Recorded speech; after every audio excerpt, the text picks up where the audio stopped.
I'd like to call this regular meeting of the Board of Education to order. The next regular Board of Education meeting is on Tuesday, November 14th at 7:30 p.m. in the Board of Education meeting room. Our chairman, Duke Deneen, isn't here quite yet, so I'd like to take a motion to amend the agenda to add item 8B, presentation on Middlesex Middle School Genius Hour from the 2022-2023 school year to the next item on the agenda. May I have a second? Julie, all those in favor? That is unanimous. With that, we'll turn it over to you, Dr. Fettigan. Thank you. Everybody, good evening. Just turn this on. Oh, it's on. Good evening, everyone. Tonight, we're really looking forward to sharing with the full board in our audience a little bit about Genius Hour, which was a pilot program in the 22-23 school year. We're joined tonight by Dr. Dahlstrom and actually the rest of our middle school administration, Dr. Felicia Bellows and Dr. Caitlin O'Keefe. So thank you for being here tonight. And really importantly, we're also joined by some Middlesex Middle School students, sixth grader, seventh grader, and eighth grader from last year, who now transitioned on to their next grades. And they're tonight ready to take a look back about their Genius Hour experiences from last year. And we're thinking when you hear from them, not only will you be impressed about their innovation and creativity, but you'll also see some alignment to our district work. So with that, I'll turn it over to Dr. Dahlstrom. Okay. Michelle, do you want to do the next slide, or Dr. Fettigan? Perfect. So I always like to start asking the question that we ask the students: what would you do if you had one dedicated hour each week to pursue a passion? An uninterrupted hour that you could use to do anything that you wished. So when we asked our students, these are some of the topics that they looked for and explored and researched to share with their peers. And as you can see, we have some very, very talented and ingenious students with some of these topics that they looked for. And some of them are in the audience tonight.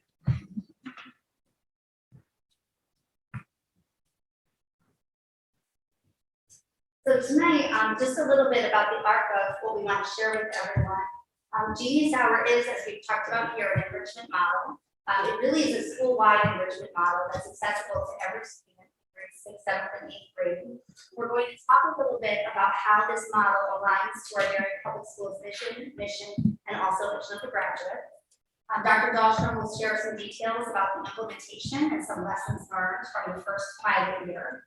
We'll talk a little bit about the concept in this Genius model, which really speaks to learning as an iterative process and learning as something that really helps us focus on not only product, but process and skills that are developed as we learn. Again, Dr. Dahlstrom is going to talk to us about feedback from the 22-23 pilot year. And we'll also demonstrate some connections to the board goals and strategic plan. And you'll be hearing very soon from our 3 students, Elliot and Victor and Kayla. We'll be also probably showing you a little bit, it'll be a little show and tell about what they learned. So what is Genius Hour? This was a short video that we had shown to staff when we introduced the concept of Genius Hour to Middlesex. It gives a little insight into the purpose of Genius Hour and the connection to the vision of a graduate.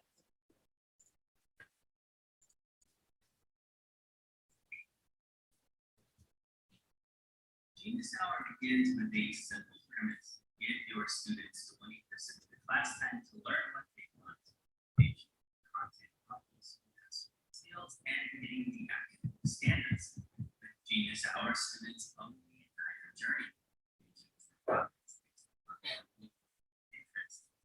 It doesn't have to be a traditionally area.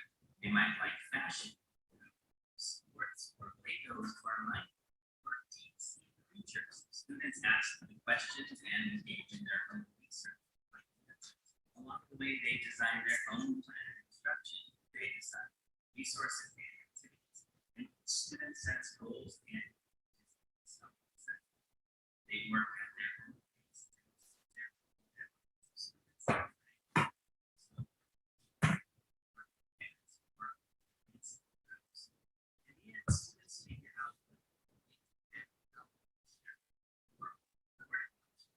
It's not great. Giving our students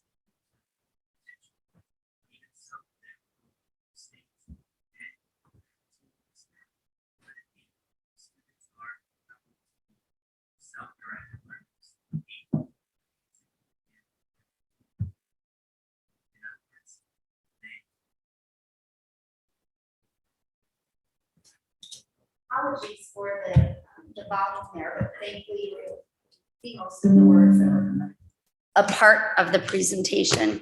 Do you want to run that again or? Is that okay? I heard it. Yeah, I think we're Okay, in all right, here. okay. Yeah. Genius Hour begins with a simple premise. Now they heard it. Yeah, thank you. Actually, I'm glad that you were able to see some of the words there because some of the words that were played through that video really speak to the words that are actually really explicit on our Darien Public Schools vision of the graduate. And one of the things that we talked about in our recent curriculum committee meeting was that this model was originated with companies like Google and 3M, those kinds of corporations and industries that provide their employees with 20% of time to really think about how they can innovate within their field and beyond. And so some of the things that we know this type of model allows our students to experience outside of the core curriculum and that's established across the subject areas that they study in middle school are these attributes of the vision of the graduate. So you could see there during that video, the nod to creativity and curiosity. And actually, when I was with Dr. Dahlstrom last week and our two students, because one has moved on to the high school, we talked about how they found their experience giving them an opportunity to actually practice these skills. And they might actually speak to you a little bit about that tonight. So why Genius Hour? As you can see, it provides students time to be inquisitive and curious about their learning. It's time for them to work on what's important to them without the fear of getting it wrong. And it empowers them to be fearless learners. Genius Hour also enhances motivation through autonomy. The students are entrusted with the choice and freedom to make decisions regarding their learning, the purpose in choosing the reason for their learning, and the mastery when they are able to become the expert in their learning. It embodies authentic learning that allows for trial and error while being purposeful and student-centered. They can master skills and academic content while having the time and space to be curious and creative. So when does Genius Hour take place? This year, as you can see, we circled it to look at a student schedule. It will happen during one flex once a week for a single marking period. It does not impact any of their academic classes because it was one of their home rooms and it will rotate throughout the week. So one week it'll be a Monday, one week it'll be a Tuesday, so that students aren't consistently missing one of their specific home rooms. And it's only for a marking period this year. At the very end of the marking period, we will have one extended flex where the other grade levels can come down and have a true Genius Fair type of atmosphere and see what their peers have created. As Dr. Fedigan mentioned, we really focus on the process over the product. It really focuses on the learning for the students. And it's a scaffolded model where the students dive in together with the teacher to explore Genius Hour, discuss what a passion is, and how to create a research question. And then they are letting go, where the students are discovering and researching their passions on their own. It lends itself to experiential learning, which highlights not only the product or the concrete learning, but moreover, the value of the learning process. During the process, staff facilitate lessons for students to understand inquiry-based self-directed learning, and then students receive and reflect on feedback from peers before completing that final presentation. So why Genius Hour in middle grades? Genius Hour allows students to practice independence and responsibility in a guided, non-threatening environment. It really allows for personalized learning. Essentially, when we enter that letting go phase, the students take charge. Their learning is uniquely and perfectly suited to their own independent needs. Essentially, it's differentiated for every student. They are in charge. They choose what to do based on their readiness, interest, and learning profile. They choose the content, they choose the process of learning and researching, and they choose how to present their learning to their peers. Teachers and facilitators are guides through the process. And as the slide shows, they practice essential skills such as self-assessment, executive functioning, research skills, portfolio and presentation skills. And it also fosters that post-secondary inquiry and transition planning into their interests. And how could that manifest after school is over?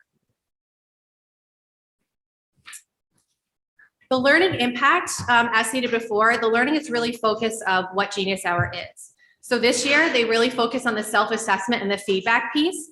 It is not a graded assignment. It is about empowering students to take ownership of their learning, discover that process, and build skills such as independence, creativity, and curiosity in a non-threatening environment. It is about teaching students the growth mindset and focusing on formative assessment, moving away from what grade is this worth to how can I improve what I'm doing. So now we're going to have our student presentations, and I'm going to invite Kayla up to talk about her Genius Hour project, where she studied learning and performing a musical piece. Kayla is a 9th grade student now at Darien High School, right? So Kayla's going to share what she did last year in 8th grade.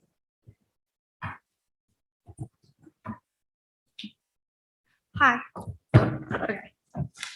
Hello, I was an 8th grader at MMS last year, and today I want to share with you about my journey through the Genius Hour project.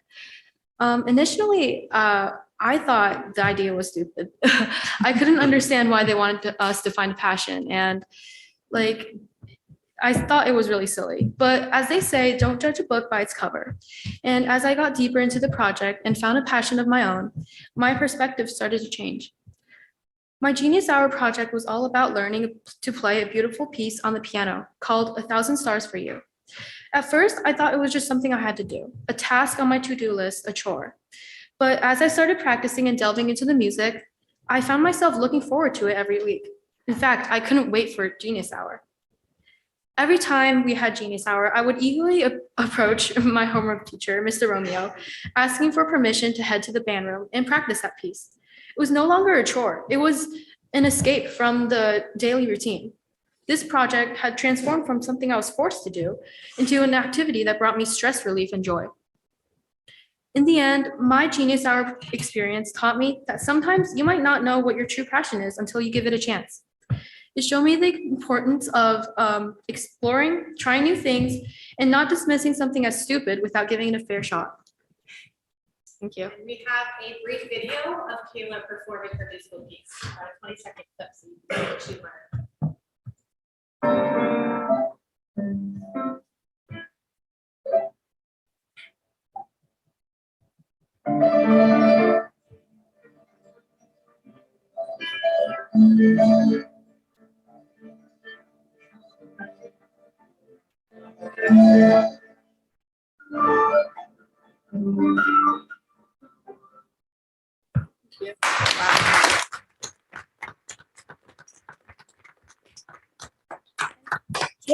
Kayla, you were recently performing the Darien High School beginning of the year event, musical event, right? The autumn event?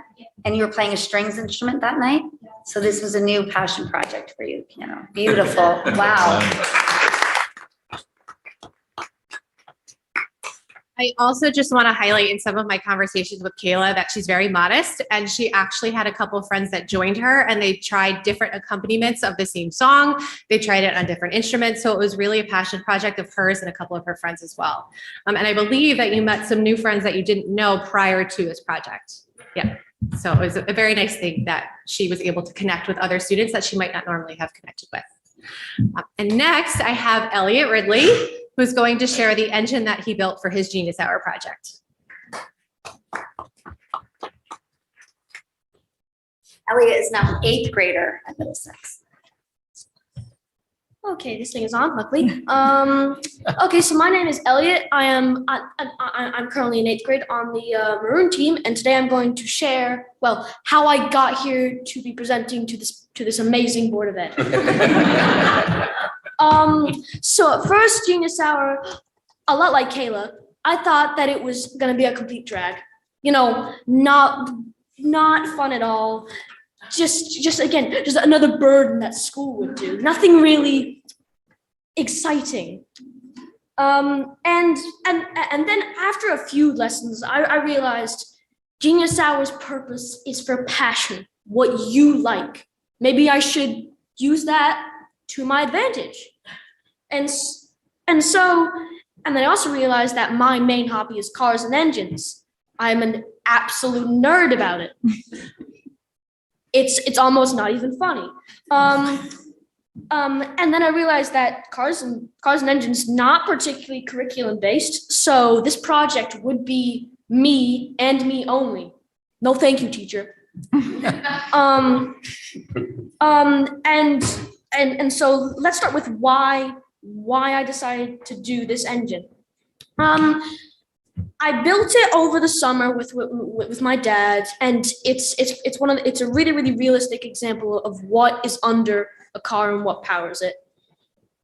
And I do quite like doing things with my hands, as long as I have an instruction manual. I'm not one of those boys who just goes, oh, there goes the instruction manual.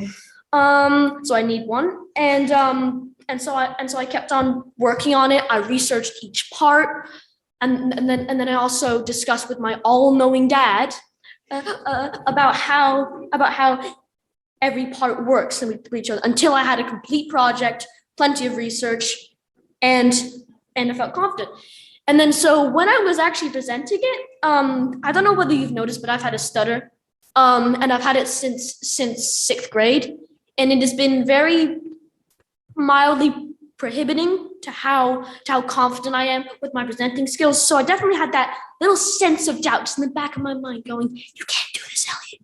You can't. But actually it ended up going really well. I think the teachers absorbed it nicely, the kids absorbed it nicely, and I was proud of myself. And then so I didn't really think much of it. I didn't think that it would do that much. I thought that I presented it and then I was done.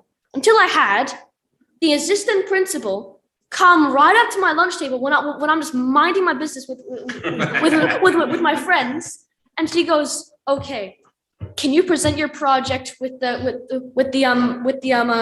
Board of Ed?"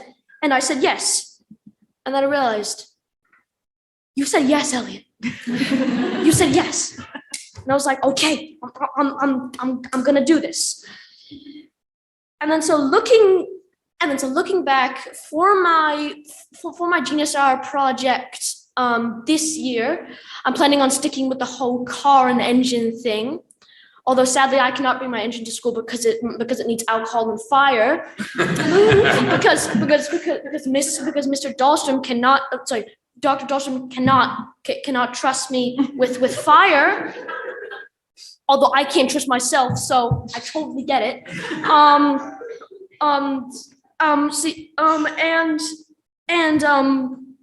And I'm very actually happy that it happened, because it really did open my mind to saying that school isn't all about burdens and homework and after school detentions. It's about just having fun and maybe just that tiny element of doing what you like. Now, before I hand the microphone off to Winter, would any of you like to see the engine actually working and run? Yes.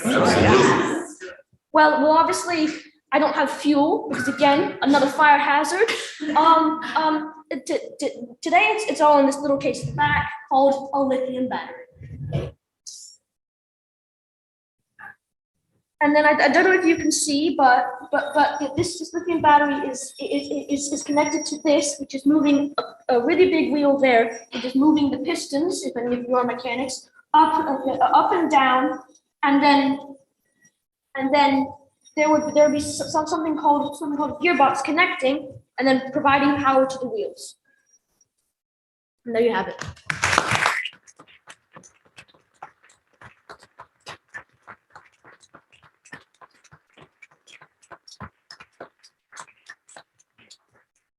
Very impressive. I'm sure I don't have to convince anyone in the room.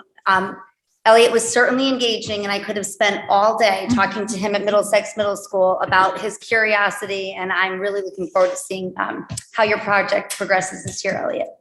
Thank you for sharing your learning with us.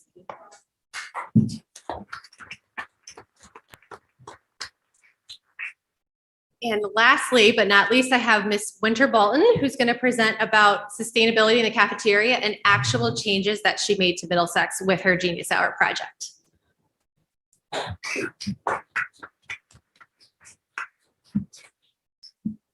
Okay, so I think it's been agreed that when students have been introduced to Genius Hour, we have all been a little skeptical. And so, like everyone else, I guess I was too. And so when I decided what my Genius Hour project was going to be, I wasn't really thinking outside of the box. Originally, I thought, okay, you know what? I guess I'll just write an essay about dogs because I like dogs and I think I'm good at writing. Yeah. But then when I heard about what my friends were doing, I think one of them was doing this whole slideshow about homeless shelters. And so I thought, whoa, this is like this is like a big thing. Like I should take this seriously. And so I thought, okay, I will. I decided, okay, trash in the ocean is a big topic, and I wasn't interested in that topic at the moment, but it'll make me look smart, and I mean, it'll make me take this seriously. And so I thought, okay, all right, I was pretty much still building off of my original idea. I thought I would write an essay on trash in the ocean. But then I realized that there was this big problem that was sort of like sitting right in front of me, which is that Middlesex Middle School's cafeteria uses an unnecessary amount of plastic in the cafeteria. And so I decided to go off with an EG project, an easy fix, which was I could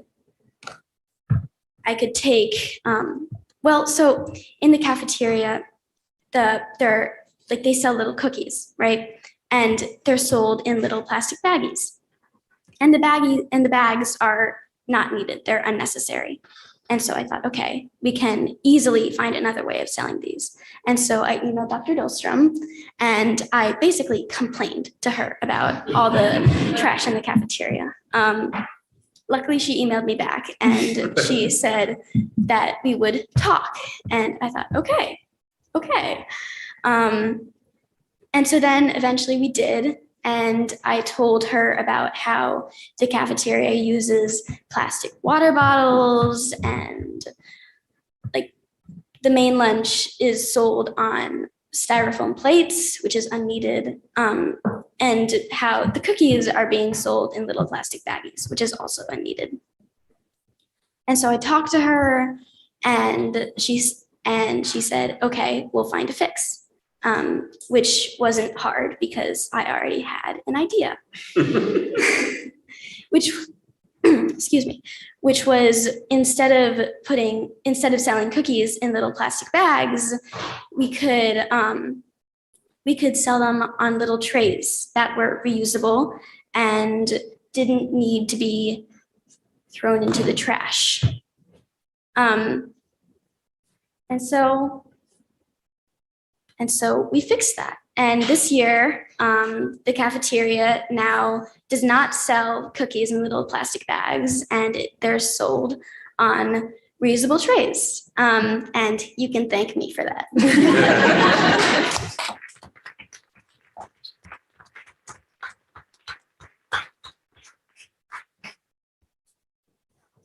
Thank you, Winter. So this is clearly an example of impact from the students' learning experience that impacts not only their learning and their thinking about the world in which they live, but truly an impact in their local community. So Winter, thank you for sharing your learning with us.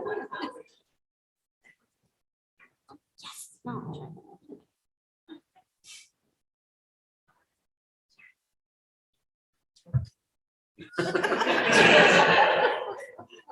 As you can see, an example of the trays that we have in the cafeteria. We also have plastic bins that they pull the doors out, and they're restocked every day so that students don't have to have the extra plastic in the cafeteria. This is spectacular. Whenever somebody presents a problem and comes with a solution, it's always wonderful. And from Winter's conversation with us just the other day in Middlesex, we know she has her eyes on fixing other things. So this is probably not the last we're hearing from Winter. No. And we're grateful for that. Nice job, Winter.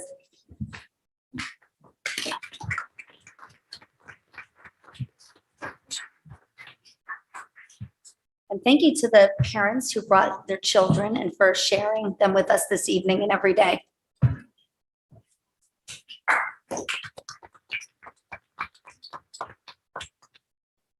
Duke, did you want to open it up to board questions?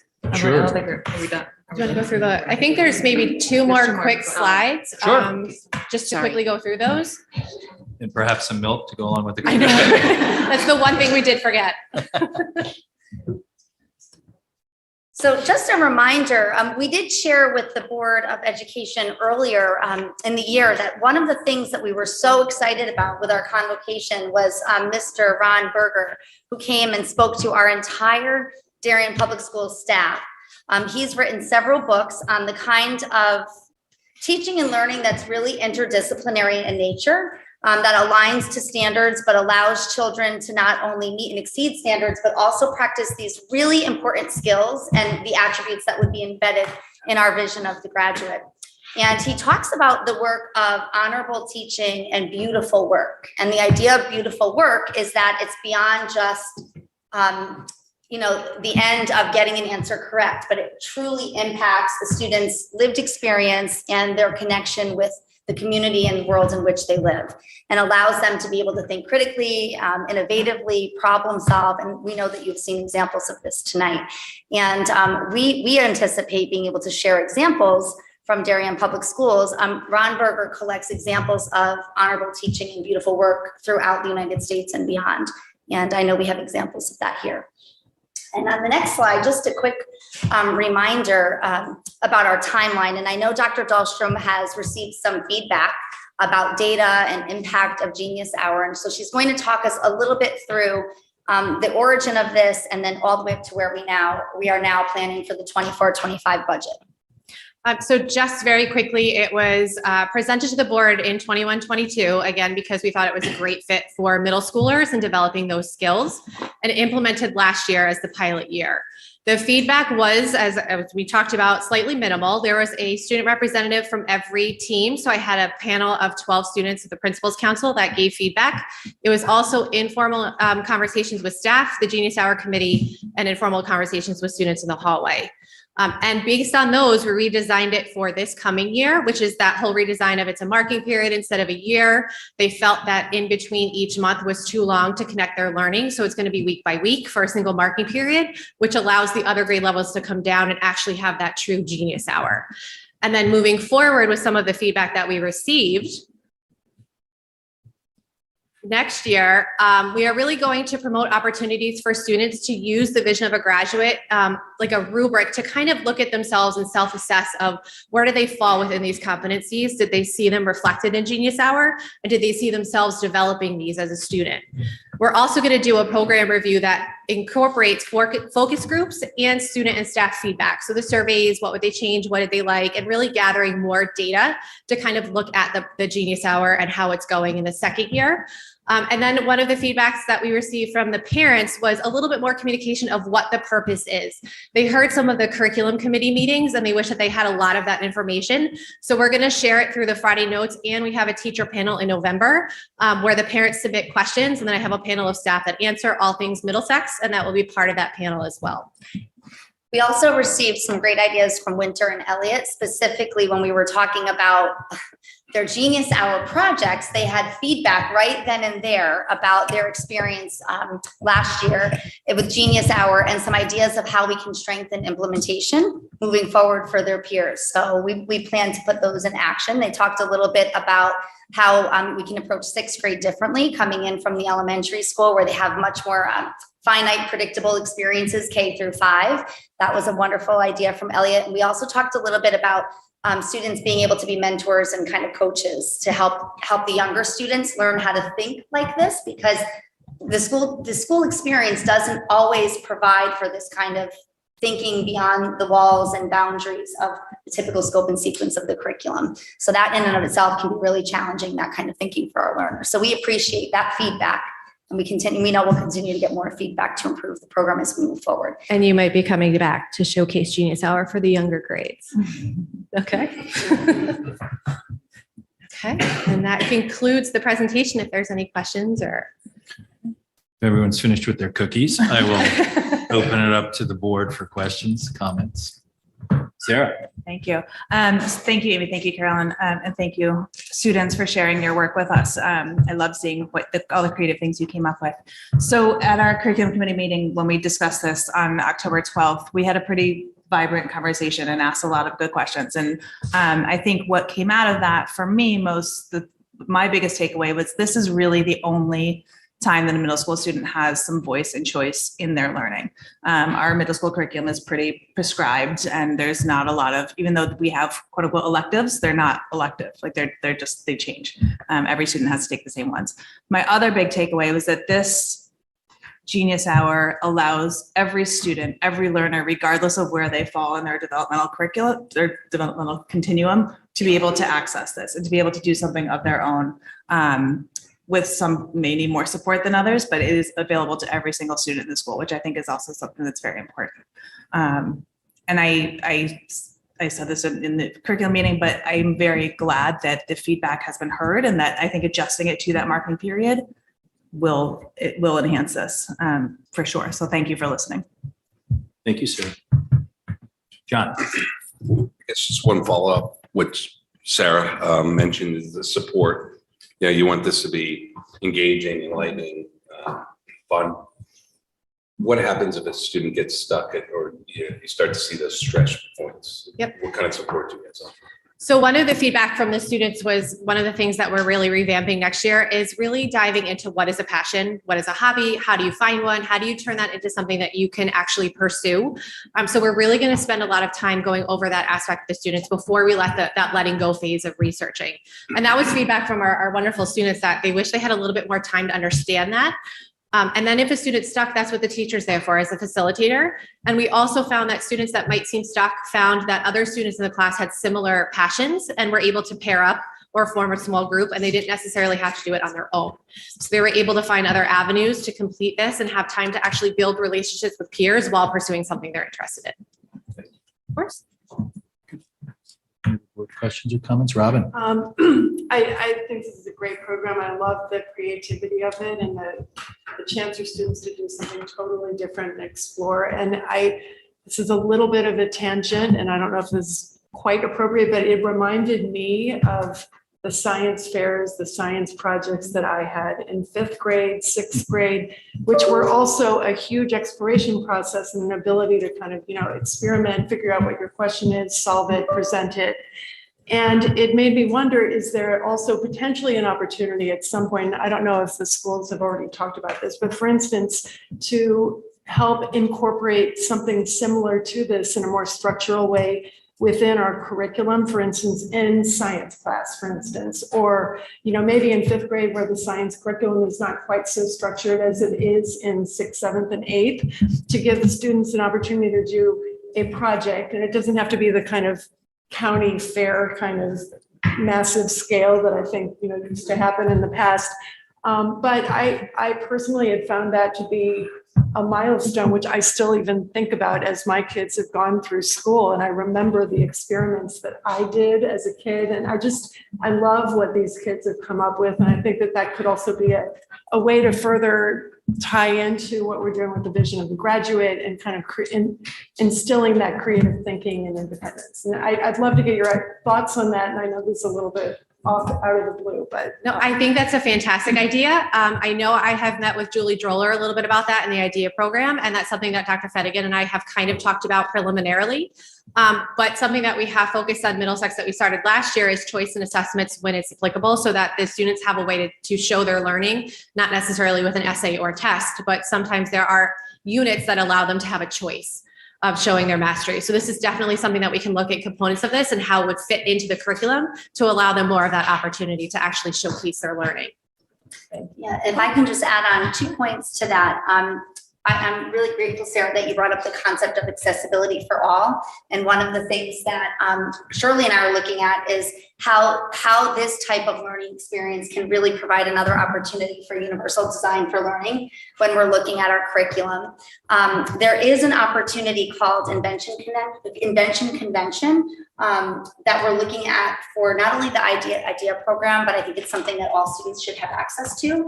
It does align very nicely to the vision of the graduate, and students can innovate and compete in the state of Connecticut and beyond. So that's something that we'll look at. And just in general, the science curriculum and how there are shifts in instruction to match the NGSS standards. Those are really about having a driving question and engaging in inquiry. And I know that soon we'll be having Christian Dockham here. We'll share a little bit about that curriculum 612. So there should be some ready examples there of not only the standards and the instructional shifts, but what student work looks like. That should also show you some attributes of Vision of the Graduate. So we'll look forward to sharing that with the board. Thank you for that question. Jill. Thank you, guys. This is lovely, exciting. On the next steps, one of the things that I really appreciate that you all put in was that concept of reflecting and self-examination, that meta work. One of the things I'd love to understand is when we think about it also, how are you thinking about it? Is this something that's really just specific to the middle school? There's a unique opportunity, or it's a little bit related to Robin's question. How are you thinking about this through the lifetime of a student? And I'm tying it to Vision of the Graduate because you've tied it here, but I'm curious from a not just a reflection, but from an academic progression perspective, what the thinking is and what the opportunities are. Thank you for noticing that. So one of the first things that struck me when I learned about the MMS implementation of Genius Hour is it is a prime time spot for, again, demonstration of Vision of the Graduate. And Vision of the Graduate work really, in many districts, I think because it's come out of NEASC, is initiated at the high school level or the 6-12 level. This was a natural spot for Middlesex Middle School to enter into that work, but really Vision of the Graduate needs to be practiced and experienced with our learners beginning with ELP. So as we look at curriculum writing and curriculum revision, we will be looking for opportunities that reflect this kind of teaching and learning experience that happen naturally within the curriculum across ELP, grades K through 2, 3 through 5, 6, 8, 9 through 12. It'll look obviously a little bit different in each grade level band, but will certainly be aligned to the standards and aligned to the attributes of Vision of the Graduate. Whatever the standards are, really the skills beyond that. Okay. Can I just add one thing to that? I think also if you spoke to the department heads, and they're not heads, they would speak to project-based learning, and probably you'd have a conversation, all the disciplines. It may not be defined as a Genius Hour, and they may not pose that wonderful question you pose, Carolyn, which is what would I do with that extra hour? Yep. But I think you'd find it inherent in the different disciplines, whether it's essay writing, whether it's a humanities project, whether it's a science project, that they're looking at that opportunity. But it's a question that we could certainly ask, and I think department heads would be delighted to respond to it. Thank you. Dennis. So kind of thinking on Elliot's engine that he built, is there a budget that we need to approve to allow students to buy materials for this program going forward? Or is that just done from parent interactions and things like that? Nope. So there was a budget that was presented in 21-22. It's about $10 to $12 a student because a lot of them did do things that Winter did the cafeteria. A lot of them did presentations. Some of them did building engines or video of demonstration of piano. So what we found is that students had the ability to choose how to present their learning. And so that was kind of a great budget for us if the student wanted to do a poster board, if they needed a couple materials to build what they're doing. But that seemed to actually encompass what we needed for this project because of the different ways they could all present. So that is the budget's about $10 a student. Okay. And that's enough to make an engine and things like that? Elliot had his engine. Okay. So Elliot's engine was done in the summer and his Genius Hour project was learning how all the parts of the engine work to make the engine run. Okay. And that's what he shared with everyone. So again, it was his choice to do something that he already built, but he was still interested in, well, how does it work? And so that's why that budget does work, because the students have a multitude of ways of presenting. Sorry, I talk with my hands, which is not always. Any other board questions or comments? Dr. Edwards? Yeah, just Ms. McCammon's just short question. It says, to me, it's like an entry level that reflects the mission statement of inspiring a love of learning and for the students to make choice over what they're doing and also to contribute, make the world a wee bit better or our community a little bit better. It's the start of that particular, or is this an example of that particular experience? So Kayla, Elliot, and Winter, thank you very much. I don't want to tie it to this, but since this is my last meeting, this might have been one of my best meetings with having the three of you here, aside from the chocolate chip cookie. But, at the end of the day, if I reflect back, I think this incredible group of volunteers here. Thank you, Elliot, for referring to it as an amazing board. It is an incredible group of parents, neighbors, and volunteers. But the three of you kind of speak volumes about the students in this town. And I think the word passion and Elliot, I think you mentioned that. I think each of you mentioned it. I look back at the three of you, and music is a universal language. We need more than anything a universal language this day and age with everything that's going on. Elliot, your passion for building and understanding something. In Winter, the thought of sustainability and thinking about our economy and where we live and how we live is incredible. So I think the three of you just exemplify, why the 9 of us sit here as volunteers and try and work with an administration and work with principals and teachers is just an incredible example of this town and this community. And thank you, parents, for being here and being behind the scenes, continuously pushing these students. There's a reason why we continue to be one of the top districts in Connecticut and in the country. And I think this is a perfect example of it. And I think you've set a new standard for board meetings. I might have to come by to hear the music, see the projects, and of course eat, because that's my passion. So, but thank you, the three of you and your parents, for coming here. Dr. Dahlstrom, thank you. It was Thank you. incredible. And you are always welcome to come to Middlesex. Thank you. Appreciate that. Now, if you want to escape, this is your time. I'm just saying. Yeah.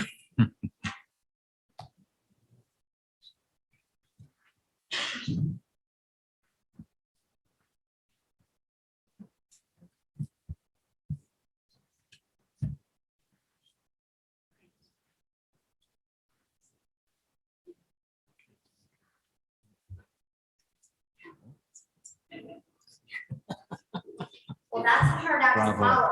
It's a hard act. Setting some new standards, Dr. Fedigan.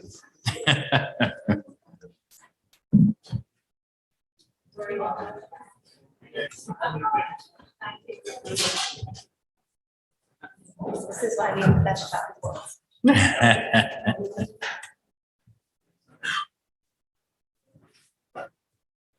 So did Mr. Sini disappear on us? Give him a minute to find his way back. We could plans. New engine for his golf cart. And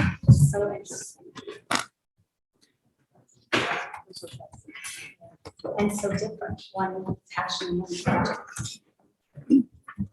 So again, an incredible way to start out the board meeting. So I apologize for my lateness. There's nothing like traffic on 287. So thank you, Jill, for filling in. You're welcome. And before I give you the mic back, I'm Okay, gonna say a that's fine. couple words about you. I'm going to go first and now I'm going to follow. Tonight marks the end of Duke's 9 years of service on the Board of Education. 9 years is long. It's too long to fit in a few short words. So Duke, we're going to need your help. We'll have to borrow a simplifying technique and put this in Duke-ese, short and to the point. Duke, we're going to miss you. Thank you for the countless hours you have put into service on this board. You've been our chair for the past 3 years while you concurrently chaired the Oxbridge Building Committee. You formerly served as vice chair and facilities chair and were an active member throughout. Sarah and I reached out to current and former board members for a few comments.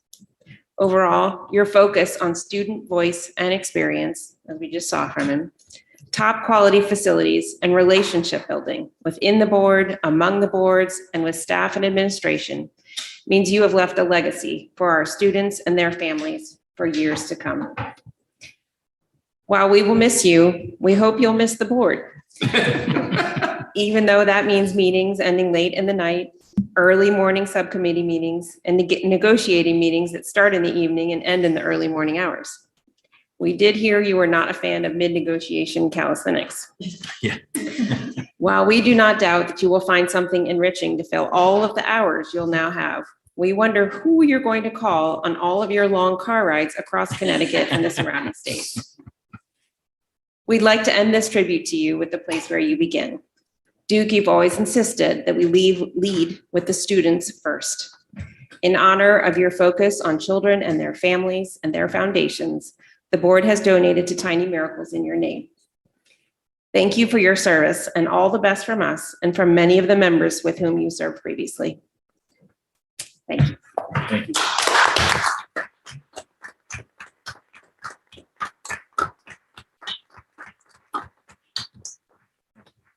For those that know Mr. Deneen, he is a family man who has provided years of dedicated public service at Darien. I would say the chairman's time in the Darien Fire Department probably came in most particularly useful as the chair, where he's called upon to put out a few fires of his own along the way.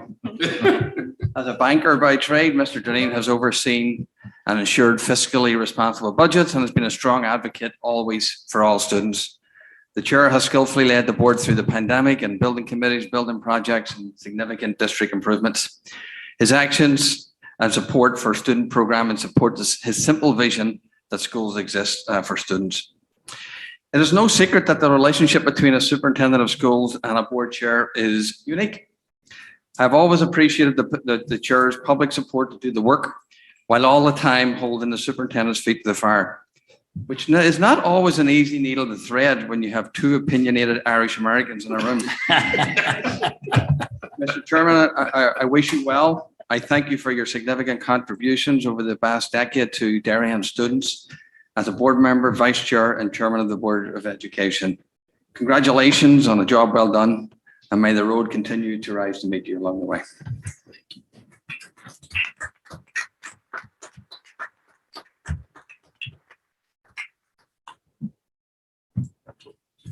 Appreciate it.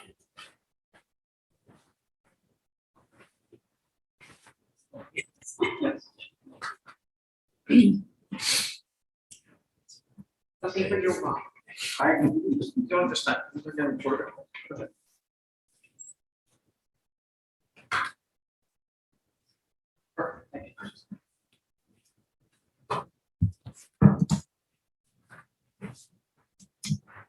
So I'll be brief. First of all, thank you for rearranging the schedule. I'm not sure it couldn't be rearranged any more perfectly by having those three students here this evening. So bravo when it comes to changing an agenda. So thank you. Thank you for those incredible words. Thank you for that donation to Tiny Miracles. That's an incredibly generous donation. I appreciate that. My words are simple. Just thank you. It's been a pleasure. It's been an honor. I think the students here this evening just summed it up. You know, being a parent and seeing my kids go through this school district and seeing where they are now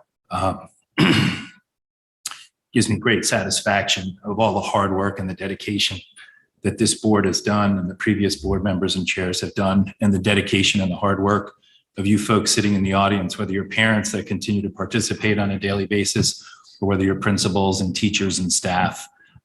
It's been an incredible journey. I think back and I can publicly blame Katie Stein for getting me involved, saying, I've got something I think you could do. So thank you to my friend Katie Stein and all those folks that I've worked with over the last 9 years. It's been an incredible journey. But again, this is a board that's a volunteer board of parents, neighbors and friends. And I think it truly speaks to the community that we live in terms of the volunteerism and the service that's here. I just need to do a shout out to the other town boards, our first selectman, Monica McNally. Great partnership with her. I literally speak with her on a weekly basis to stay in touch. Our partnership with Jim Palin and the Board of Finance, Steve Mulvaney in Planning and Zoning. It cuts across everything in terms of our building projects and everything that we do. And of course, the RTM, Seth Morton, Jack Davis from F&B, Ed Washeka from RTM Education. I'm sure I forgot some folks in there, but it is a true partnership. And I think as a board, we've worked hard to work in conjunction with the town to continue to deliver the best education to our students. I'm not sure what I'll do with my Tuesday nights. If Ashley has her way, I should probably start going back to the gym. Which probably wouldn't be a bad thing. But a shout out to the teachers and staff, the administrative staff, Dr. Adley, and the incredible cabinet here. Thank you so much. It's been a pleasure and an honor. And I wish you all continued success. You're going to do incredible. The key is to stay focused on the students, which we'll continue to do. And the key is to listen to the students. And to wrap up my tenure by listening to the students this evening just kind of is the perfect finale. So thank you. Thank you very much from the bottom of my heart.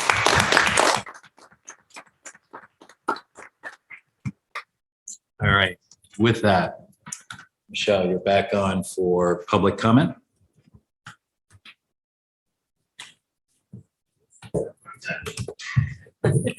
Good evening.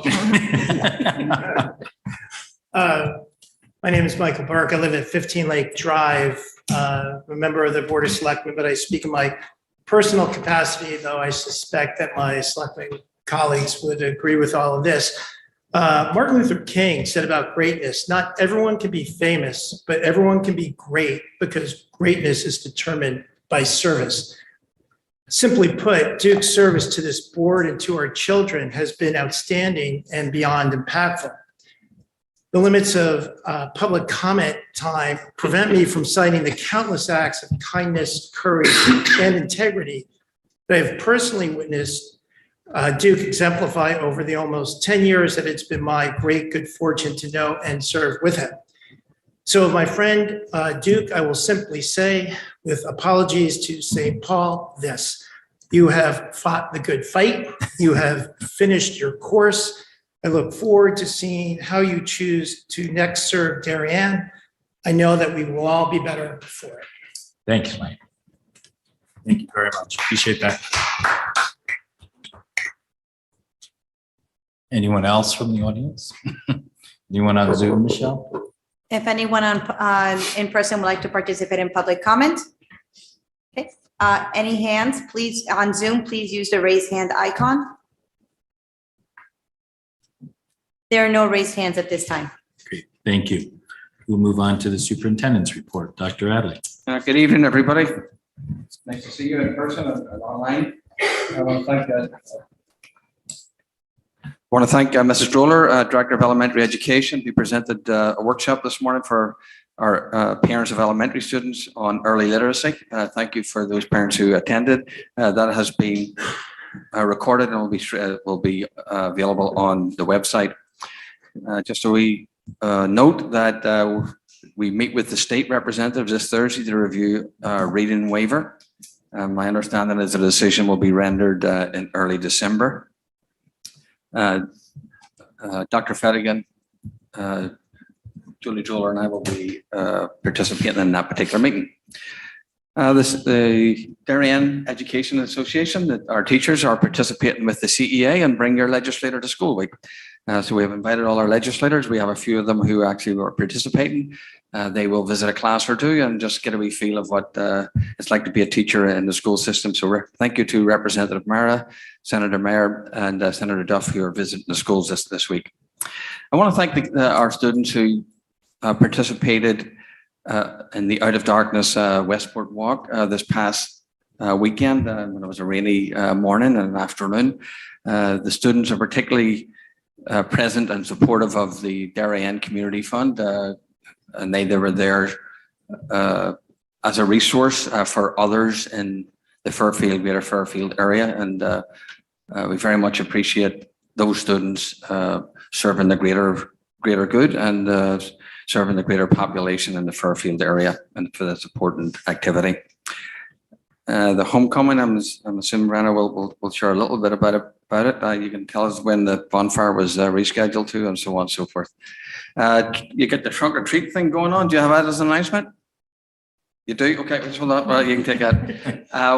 Carolyn, I want to thank Dr. Dahlstrom. They're also putting on November 3rd, Friday at 9:30. You want to know how to support your 6th grader, 7th grader, 8th grader in middle school? That's an opportunity for you to attend that particular presentation. I want to share that we have submitted a proposal to the Darien Foundation to fund the auditorium video wall that we discussed as a capital project last year, and they're taking that under deliberation and consideration. And just so we note that we have Michigan and Boston College don't always show up at the high school in a particular week, but that is the girls alumni lacrosse. We have, I think, our 6 former FCIAC stars who will be appearing both for Michigan and also Boston College. So if you're interested in that, you can attend at 1 o'clock in the afternoon, and also Darien's DAF will be videoing it live. Just a reminder that next week, the 2nd is the curriculum committee, 3rd is the communications, and the 9th is the first facilities committee. Thank you. Thank you, Dr. Adley. We move over to student representative reports. Looks like Swaha is out this evening, but Brenna, good to see you this evening. Hello, good evening, everyone. thank you to Dr. Adley for providing a nice preview into some of the things that we have going on at our school right now. So it is that time of the year again, and the PSAT is rolling around. It is electronic this year, which is something that we haven't really seen before. But as students, we're excited to jump right in. And that will be on Monday, October 30th. Also on Monday, October 30th, we have our orchestra concert at 7 p.m. I believe DAF Media will be live streaming that as well. And we also have our chorus concert. I've been told it's a Hollywood showcase, which is something that seems so fun and fresh, and that'll be on Wednesday, November 1st. We have our 3rd annual Trunk or Treat Festival. So that is for kids, I believe, in 5th grade and under, can come to our athletic loop and have a fun, safe, illuminated trick-or-treating experience and get to know some of the really awesome clubs and activities that we have at our school that we take such great pride in. As someone who's been involved in the event, I can say it's just so great to see us come together as a community and not only support, our little ones, but also our continuing the connection that we have with our upperclassmen and our clubs. And we've also moved due to inclement weather, we've moved our homecoming bonfire to November 21st. And this is actually a nice change because it'll be like a culmination of not only our fall season, but also with, all our sports coming to a close for the season as they move into their FCX, as well as tickets on sale for Theater 308's production of The Dining Room. This time around, it's actually going to be a production, what we call is in theater, in the round. So the audience will be seated on stage. So as a result, we do have slightly limited ticket sales. So I, as a member of the cast, no bias whatsoever, encourage you to come out and support us if you can. It's going to be a wonderful production. We also have our Blue Wave Band selling their annual holiday wreaths, which are just such a great touch of, holiday cheer. And it's so great to have in your home. And our second academic marking period is coming up, which is crazy to say. I feel like it was summer just 2 weeks ago, but I guess that's how life rolls sometimes, and we've had some amazing sports wins recently, like girls volleyball. And we just celebrated our pep rally to cheer everyone on. So thank you. Great report. Thank you very much. A lot going on. So appreciate that. And I think my compliments on the theater side of it at this point in my life, I'd much rather go see a production at DHS than schlep into the city and go to Broadway, because they are Broadway quality productions that I've seen over the last couple of years. So thank you. Look forward to that. We'll move on to approval of minutes. May I have a motion to approve the minutes of the special meeting and regular meeting held on October 10th, 2023. Julie, second by Dennis. All those in favor? That is unanimous with everyone present. Thank you. We will move on to any board committee reports. Sarah? Curriculum committee met October 12th. We've already talked about we talked about the literacy, which we got a little bit of an update from Alan. That will be a standing item on our curriculum committee agendas until we have an answer and know what's going on with that. And then we talked about Genius Hour, which we've already discussed. Great. Thank you. John? The finance committee met last Thursday, was October 19th. We talked about the year-to-date deficit, which Rich is going to highlight. And we had although it was a 15-minute meeting, we had a robust discussion around the special education deficit as well. Good. Thank you. Yeah, quickly, HHR is out to bid. So we are expecting to get bids back first 10 days of November. We'll move on then to presentations and discussions. We'll start out with presentation of student distribution class size reports for the high school in Middlesex. Principal Dunn and Principal Dahlstrom. Thank you. Good evening, Principal Dunn. Good evening. I feel like I should start with something about the amazing board and bring some cookies. I'm going to have to kick up it works. And when we do our next senior presentation, we obviously have to kick up the presentation. You guys have lifted the bar here. So I'm going to introduce Mark Mazzoni, who has taken over at the high school the master's schedule position, which was filled by Mr. Ribeiro for many years. And I have to share with you before we start that the science teacher and the math teacher made a slight mistake with our denominator. So we have a few pieces of data to change. So we're modeling. When we make a mistake, we come forward and share it with you. And so just quickly, he'll share with you on the slides, you'll see a red mark on a couple of the areas impacting our mathematics and our social studies average class sizes. We forgot to take into account that our lab sections, which our lab support models are part-time sections, and we counted each individual part-time section as one section when really two should have been one section. So there's a very slight change in the average class size, and I will let him take it from there. There really isn't too much changing in the report, but he will give you an update. Thank you.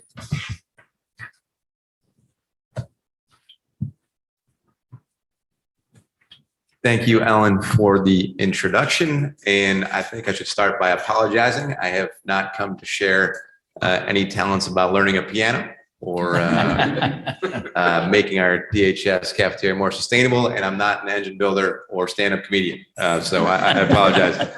But I did come to talk about some numbers with you guys. So I apologize in advance for that. So jumping right in to table 2, everything in yellow is new this year. So you can see all of our disciplines on the left column. And then as we go to the right, the total number of sections in that discipline, followed by the total number of students rolled in all of those sections. You can see the breakdown by interval with how many sections fall into each interval.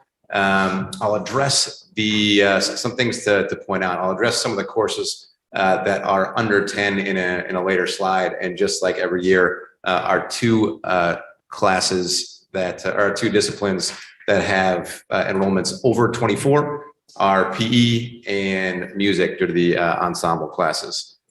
Moving to the right of this table, you can see just the history of the class sizes, average class size per discipline. You can see this year it's pretty consistent with what it's been over the past, certainly the past 3 years or so. The sheet came around. It's tough to actually see the updated numbers on the sheet, but with the right denominator, you can see that English on average, the class size decreased by 1. In math, it was even. It was a wash, very similar to last year. In foreign language, decreased by 1. In social studies, increased by 1. And in science, decreased by 1, likely due to the 0.5 increase in FTE for this year.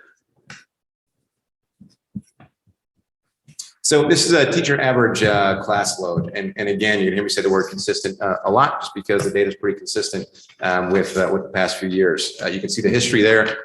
Some things to note, English decreased, the caseload for teachers decreased by 1. And again, the red is updated with the right weighting on our lab classes in English, mathematics, same average class or caseload as previous years.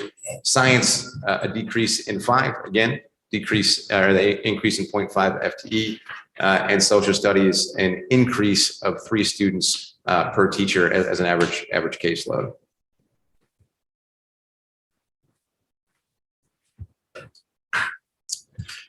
So this just shows the percentages of our sections, of our total sections that fall less than 16. This doesn't include special education classes. The percentage of classes that fall between 16 and 20, 42%, and the percentage of classes that fall above 20 for the total enrollment at 38%. If you look at the past couple of years, last year that number was 40%, the year before was 36%. And so again, we're being pretty consistent with how our classes have been falling based on each interval. The number of small classes under 10, and this slide can be a little bit misleading just because our lab classes are intentionally under 10. So if you look at the social studies, you can see that there are 5 total sections listed as under 10. Those are all lab classes. And so the vast majority of our classes, again, are above 10. There are some special circumstances and special scenarios, but these are largely due to our lab classes. This, I think, is the easiest slide I'm going to present to you. We have 0 core classes that are above 24 students. That is down from 1 last year. So I guess progress is progress. And counselor student load, at the time of this report last year, our total enrollment at DHS was 1,416. At the time when we made this data, created this data, it was 1,400. So the counselor load is down by an average of 2 because we have 8 counselors, but again, pretty consistent over the last number of years, and also consistent with the total case loads of counselors in Fairfield County. So just a couple bullet points to recap before I take some questions. The mean class size has been pretty consistent over the last number of years. No class size above 24, and our counselor caseload has been consistent as well. So that was a lot pretty quickly, but I'll pause there and answer any questions you guys may have. Thank you, Mr. Mazzoni. We'll open it up to board questions. Robin? Just one quick question. I mean, I was just looking at the class size slide, and I think just going forward, it would be helpful to see the percentage distribution just for the academic classes of the breakdown. So for instance, I just looked at the math of this, as opposed to looking at the total that includes gym and music and art. So it looked like 40% of just the academic classes fell in the 20 to 24 range, and 45% within the 15 to 19. So I don't know if that's an issue, that you have 40% of the academic classes that are in the 20 to 24 student range, or if that's kind of acceptable for us as a school district. And because I just was interested in what the numbers would look like if you take out the larger gym and music and ensemble kinds of classes. And so I don't know if that's even something that's worth highlighting, but I think just in general, it might be helpful to just show that on that slide, just to kind of. On this slide or This slide, yes, yeah. The Sure. one on the left, just to kind of show, I don't know if it's the, it was just the percentage kind of distributions. I know on your total slide, you did do that, but it was with all of the different courses, including gym, which happen to be larger usually, but.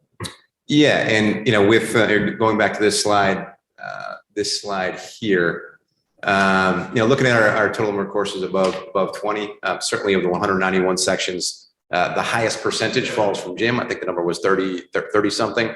So we can flesh that out next year, or if that's something you think would be helpful, just taking out or just only leaving in the core courses and removing the lab courses as well. I just thought it might be helpful to just. be able Sure. to see that. Thank you. Julie? Thank you. Thank you for the report. Of course. We like numbers too, just for the record. Thank you.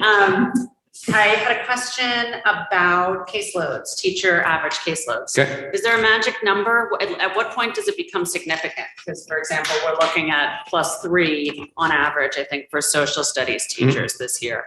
Is that significant? It may depend on who you ask, but. Sure. Let me Table just 3. find the slide for us here. There we go. So I think I don't know that there's a magic number. I'll say that our class size is falling between 18 and 20 on average is, I think, anecdotally a sweet spot for us. And so the social studies courses increasing, or the caseload increasing by 3. I don't think that's detrimental. I think that still falls well within the 18 to 20 average class size. So I think we're okay. Thank you. Yeah. Jill? Mark, would you go back to the small classes and just talk a little bit more specifically about what some of these exceptions are? please? Sure. So in English, you can see, for example, we have 3 classes that are under 10. So bear with me for a second. 4 of those 3 classes are lab classes, right? Because they count as 0.1 each, leaving 1 class. So the 1 class in English that is under 10 is drama, which has 8 students. And I think it goes without saying that we value theater and drama in this district. The theater theory program is very, very important to us. And so that's a class and that's a class we want to grow. And so running that with 8, we know made sense, especially those students in that class.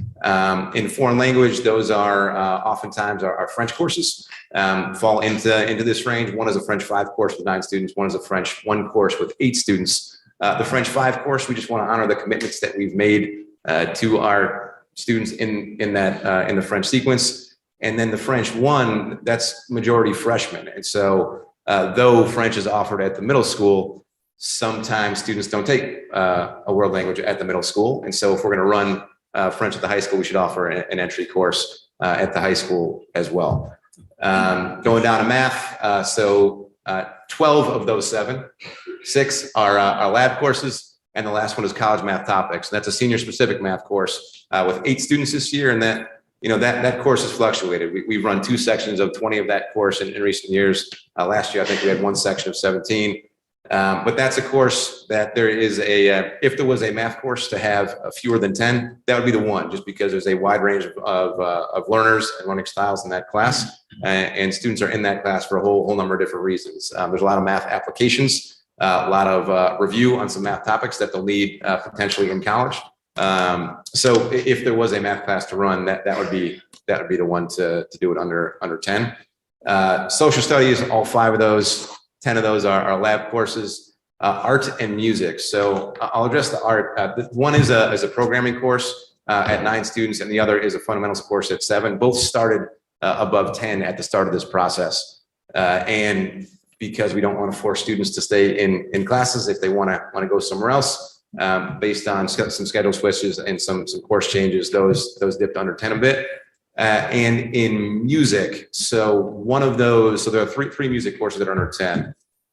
One is the music technology course, and that has 8 students in it. And that one, I think Colleen Thompson, I know Colleen Thompson will tell you that's a really important course for us. That course has been a springboard to a lot of college majors, to internships, and even some professions for our students. So our students that go into music composition, I'll take that course and cite it as something that's really, really important to their college major and where they've gone. The other 2, one is a 300 music. Is this too much? Okay. One is a 300 music theory course, and the other is the AP music theory course. And speaking with Colleen, she's going to look to see if other schools in our DERG run both.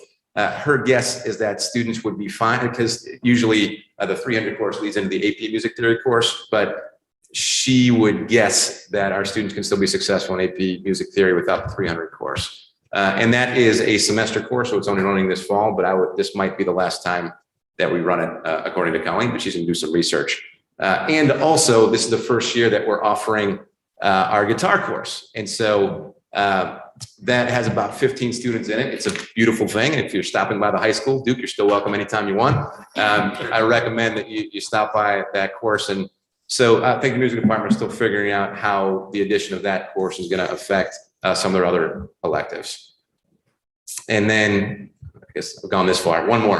So in business, it's the IPI course. So independent projects in engineering. And that's a lot like our ASR course in science. Everything is so specific to the student. I mean, we have a student designing a drone, doing the programming for it, and also designing the actual drone to locate danger and deliver assistance. And I can't explain it more than that. But it's really, really important that we have a small teacher to student ratio, and we know our students and they really, really value it. Thank you. That's helpful. You're welcome.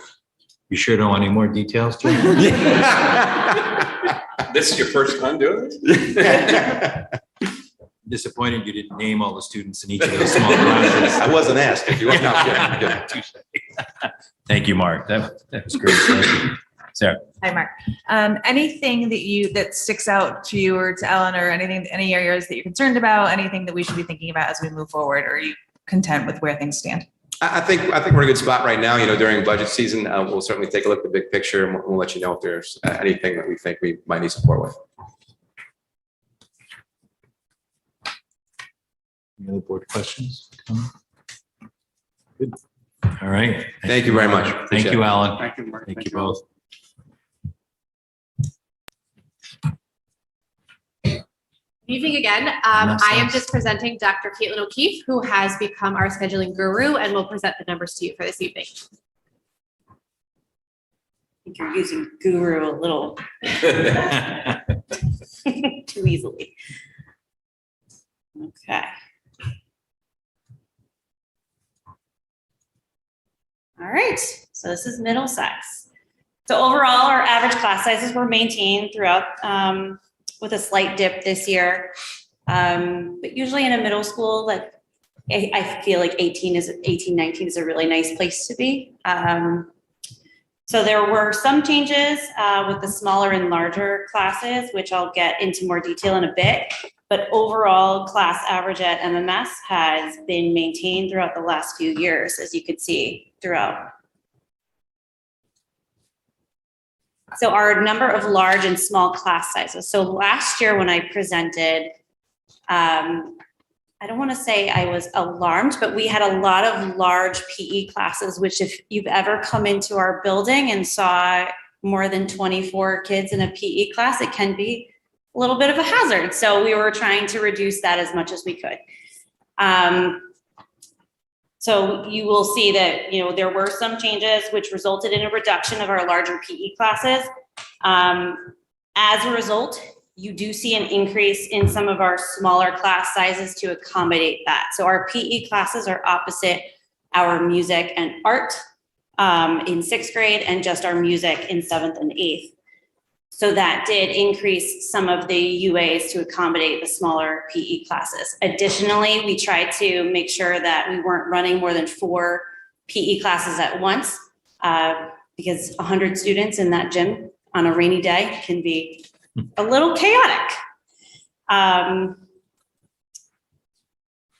So with that, some of our smaller class sizes also are a result of some of our world language. We're building our Mandarin program, which has been blossoming and growing, but we do have one Mandarin class it does fall into that smaller class range.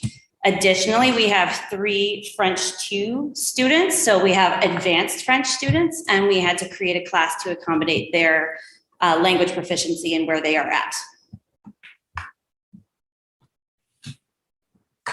So average class load for teachers has relatively remained the same throughout. As you can see with this, you will notice a slight dip in English. We actually have in 6th and 7th grade 2 larger teams. So we did have added classes. So we were able to get those class sizes down a little bit as well. And our counselor student load, you'll see. So our counselor 1 and 2 is grade 7. 3 and 4 is grade 8, and 5 and 6 is grade 6. We did take your feedback from last year, and we made sure that the division of the alphabet was more balanced because as you can see last year, there was one counselor had a significantly larger caseload. So we did take that as feedback. So some of the major observations that we made, the teacher average caseload is consistent with the last few years. Our counselor caseloads are more balanced with incoming 6th grade and consistent with previous years. Our class sizes are consistent with the last few years to ensure optimal learning environment. One of the small world language courses is due to 3 students enrolled in French 2 at MMS, which is a high school level course that we're offering to our students. Quarterlies under 10 students were created to accommodate student schedules. And that can be a variety of creating smaller PE classes, accommodating our music choices, and then also our math choices have an impact on our schedule as well. We did notice some math movement last minute, which did impact some class sizes also with the summer placement. We had a lot of kids taking placement tests to try and get into that advanced math track, which is really nice to see. And this actually resulted in an additional accelerated math class in 6th grade that we created 3 days before school. So, and that is MMS. Do you have any questions? Just real quick, I know Mark commented that the counselor load is in line with other districts at the high school. Is it similar? Is it in line with the DERG? Correct, At the high yes, school? very Okay. similar in line. MMS is a larger school, a larger middle school, but we do have 2 counselors per, which does accommodate for that. Thank you. Katie. Can you just talk a little bit about the PE sizes, the classes that you were mentioning, how large they were, kind of what that threshold was that you thought was problematic and where they stand now? Yep, so in previous years, we had instances where we had a class of 30 kids in PE. Now, all of we have one class that is at 29, and then the rest of the classes are 26 or 27 that are falling to that larger size. The rest have all been shifted down into either 20 to 24 or 15 to 19. Julie. Thank you. Could you speak to the 2 world language classes that are over 24? How big are those classes? So they're both 25 and they're both our French 6 classes, actually. We had 2 6th graders enroll and they requested French and I wasn't gonna tell them no. So we did it over enroll by 1 for each. So both French 6 classes. Those are last minute changes. Is that what you just said? Yes, Thank you. late enrollment in the end of the summer. Thank you. Sarah. I'll ask you the same question. Is there anything that you're worried about or anything that we should be thinking about going forward? So anything that sticks out? Nothing problematic. I think that, we've been talking a lot as a team is like what we would like to do moving forward. I think we would like to get and like to have no PE classes over 24. Middle school kids are very unaware of their bodies sometimes. So making sure that we keep those class sizes as small as possible is always a plus. I just had one question about the counselor case, the student load. Yeah. For the 7th grade and I guess it's the 8th grade, it still does look like there's a kind of significant difference in the Correct. caseload for those 2 grades. Is that an issue or is there something that you would try to normalize? So one thing that's going to work its out as the years come in, we didn't want to take counselors away from students who had already been working with those counselors. And oddly enough, in 8th grade, one counselor got a lot of new students and the other counselor did not. It just luck of the draw with the alphabet. But as we move forward, each 6th grade class, we're going to make sure they're balanced. So this doesn't happen. Thank you. Any other board thoughts or comments? Great. Well, I thank was you. a social studies teacher doing this, so the math was not a close person. So. Mr. Chairman, I'll Yes, just note sure. that okay, our class sizes at the middle school are nice class sizes. Leave it at that, or not. The class sizes at the middle school are nice class sizes. When you think about our 4th and 5th graders are in classes as 24, 23, you've got average class sizes here below 20 in a lot of the classes. So it's a good thing, but just note that. Thank you very much. Thank you for your presentations this evening. Thank you, everyone.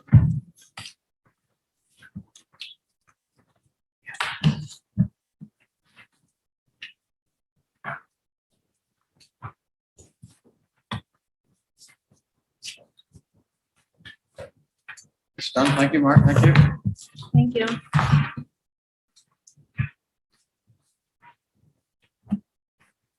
All right, good. We'll move on to follow-up and discussion on advertising. I think we've come to the conclusion we want to stay away from the term revenue in terms of how we potentially want to set this up. But I think where we landed on this is good discussion about what we're trying to accomplish here from a board perspective. But I think also at some point in time, we have to decide as a board that we want to test something, maybe crawl before we even walk or run. So I think that's part of the conversation. I think we've got some partners out there that are willing to work with us, in terms of the Blue Wave Booster Club and organizations like that to understand what the potential is. This has been done in other districts. the sources of money that come in are used for various things, whether it's offsetting security costs or other things associated with sports teams or where other revenue is raised. So I think that's kind of how we want to approach it from a test standpoint and understand, kind of build out from that what we want to do from a policy standpoint, from a board perspective. I think the focus should be on kind of local organizations and businesses that over the years, my years on the board, have expressed an interest in, participating in the scoreboard. I know local organizations participate in the great theater pamphlets that are Broadway-like, the way they're done. So I think there's an opportunity here, to kind of move this forward. So with that, I'll pause a minute and see Dr. Adley or Rich Rudel, do you have anything to add there? And then Well, we just want to make sure we're on the same page as the board tacitly, because it's not going through any other processes relatively, that we would work with the boosters, we'd approach them and work out an agreement, and it'll have to be contractual in some ways, of revenue that is brought on board, that they would keep some of that and then some of it would come back to the board. So we would work with the boosters. That would be the intent of us to go forward with that sort of plan and then bring that back really to the board in terms of what it looks like. We'll have to have some guardrails about what can be advertised there and what can't be, so on and so forth. But I mean, that's really the basic intent of what, how we think the board wants us to proceed. And if that's okay, tacitly understood like that, that's what we would do. Good. And I think, go ahead. So you come back to us probably in the spring with after having Rich, and Alan, after having some conversations, come back to us with sort of a model, if you will, for the board to take a look at in the spring, with the idea of this piloting in the fall and then a review after the fall. So like in the winter, early spring, and then policy subsequently to follow that. That's a pretty good timeline. Yes. That's Riddle. I don't know if it's impacting you there, but I think it's fine. And I know Rich has presented some data to us and done some research, as he always does, around other districts and what they've done. John has spoken about this, at various times too. So are there any additional thoughts or board questions that they want built into kind of building that straw man out? So Julie. Thank you. I just had a question. As you explore this, are we looking solely at an opportunity to partner with an organization like perhaps Booster Club? Thank you. To at some point have revenue come to us, or are we looking at a model where perhaps a partner would take on a responsibility that's presently covered by our budget? Does that make sense? Like, I think the model in Wilton, for example, is that their partner has assumed responsibility for maintaining facilities that were previously maintained by the Board of Education. And we don't have to know what the right answer is right now. I'm just wondering if we're looking at it. I think our initial thoughts is that it would, some of the monies raised would go to the Booster Club and some of them come right back to our bottom line, essentially. Okay. But I don't think, it's a good question. I don't think there was any intent. I think we've had these conversations with the incredible generosity of the DAF. And, I think where we've come to there is additional dollars each year for ongoing maintenance or the eventual replacement, but not giving up any necessary control or management. So, but it's a good question as they think about the straw man. Robin. Is the thought that the additional sponsorship funds, the advertising sponsorship money, would it be used to cover only the costs that are currently within the Darien Public School budget, the BOE budget, or would it be covering additional expenses that these sports teams currently fundraise for outside? And I know that would be tricky because that's technically not part of the Board of Ed budget, but it was just a question because I know there's lots of fundraising that also goes on that the Booster Club also helps with for other expenses that we don't currently cover. I mean, my initial take is it would be specific to covering costs Okay. associated with the specific sports at the board. No, I was going to say the exact same thing. I mean, the initial thought also, I mean, there's so many models I've been exploring Right. now, other districts, and I think this is a good, as Duke said, a good start to crawl from. Yeah. I think knowing our partners over there, I think we're going to be pretty amazed at kind of the buy-in on this, and we're going to have to think about how we expand it. But let's start to crawl. As I think through it, just in the conversation here, it's another kind of community partnership, much like the Community Foundation and working with them on robotics. you've got these organizations that do such a great job supporting, different things throughout, the district. So I think it's a good way to look at it. And the split is a good idea because it Yeah. gives the partner an incentive to want to go out there as well. Yeah. Well, otherwise we don't really have a way of soliciting anything. We could ask really nicely, but. Good. All right. Good questions. Katie, sure. I think I turned it off. Yeah, I just want to echo, I think the general sentiment that I'm hearing is I think it is helpful to be very clear, especially when we're adopting something new. Our budget is complicated and putting dollars back into it, whether they go specifically general, all of those things are just helpful to, I think, start from a clean and clear place in the beginning. Yes. Good point. Good. All right. So we'll look forward to that straw man being built out. All right. Thank you.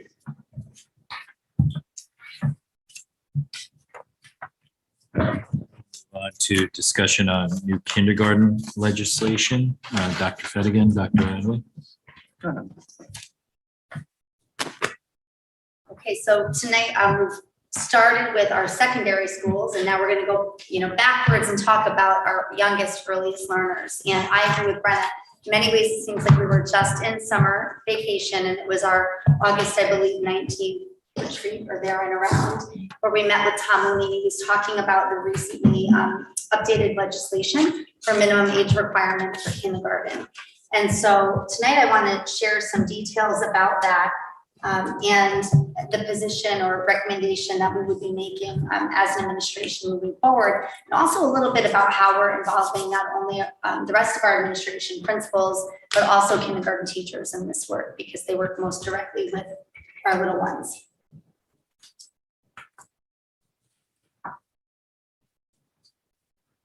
Thanks, Michelle. So as Michelle is getting that set up, I'm going to remind everybody of the exact legislation. It's Public Act 23-208, Section 1A, which talks about the minimum age requirement for kindergarten. So we'll take a look at what that statute language includes.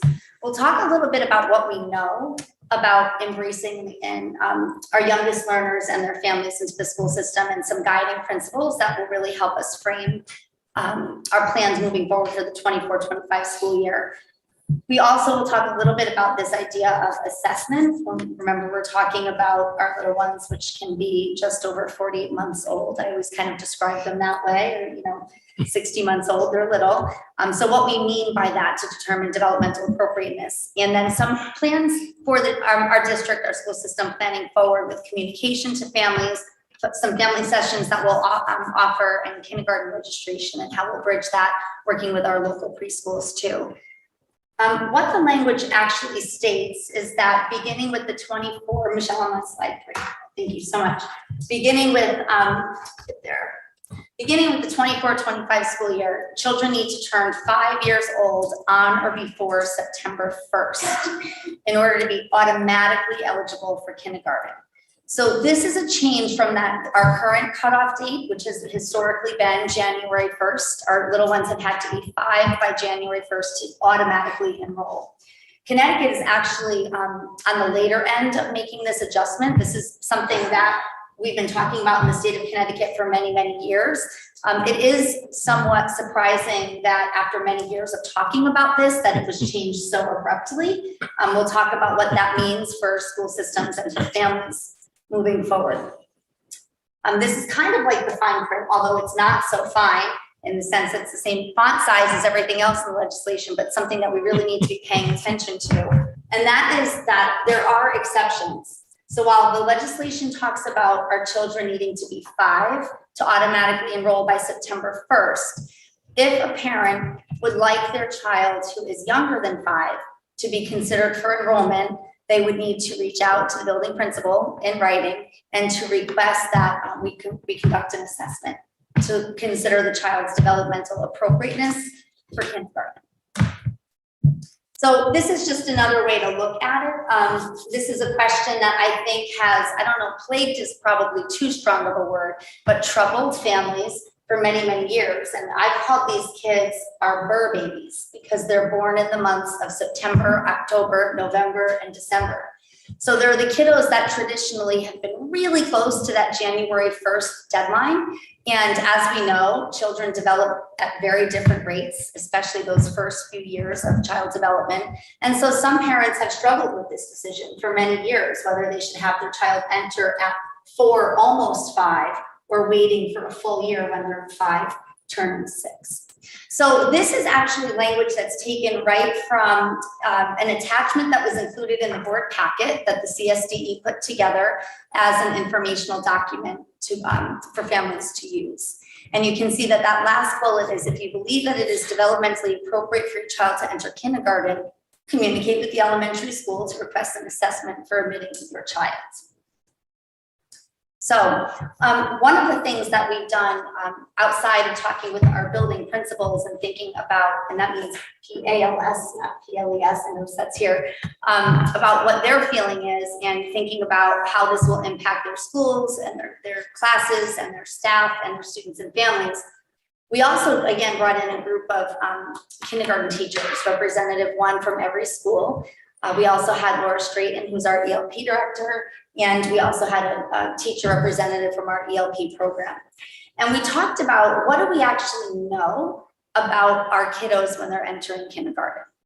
And so these represent some things that not only we believe in, but that we know. So namely, we have historically welcomed children with that January 1st cutoff date. That was the law as of this current school year. We know that as a school system and naturally as educators, we believe in differentiating for all learners. And there is a lot of really philosophical, I think, emphasis that we need to place here that, and kindergarten teachers spoke to this beautifully. It's not about children being ready for kindergarten. We need to be ready for them. And that's true in any grade level where they enter. That's something that made me really feel like I did land in the right place when our kindergarten teachers were talking about this in this very room the other day. We do believe in early intervention.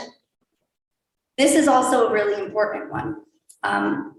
There is no one assessment that can, with absolute validity, determine developmental readiness. When you think about child development in every domain of development, a lot of people will point to the cognitive piece of children knowing, letters and numbers, but we have to think about the whole child.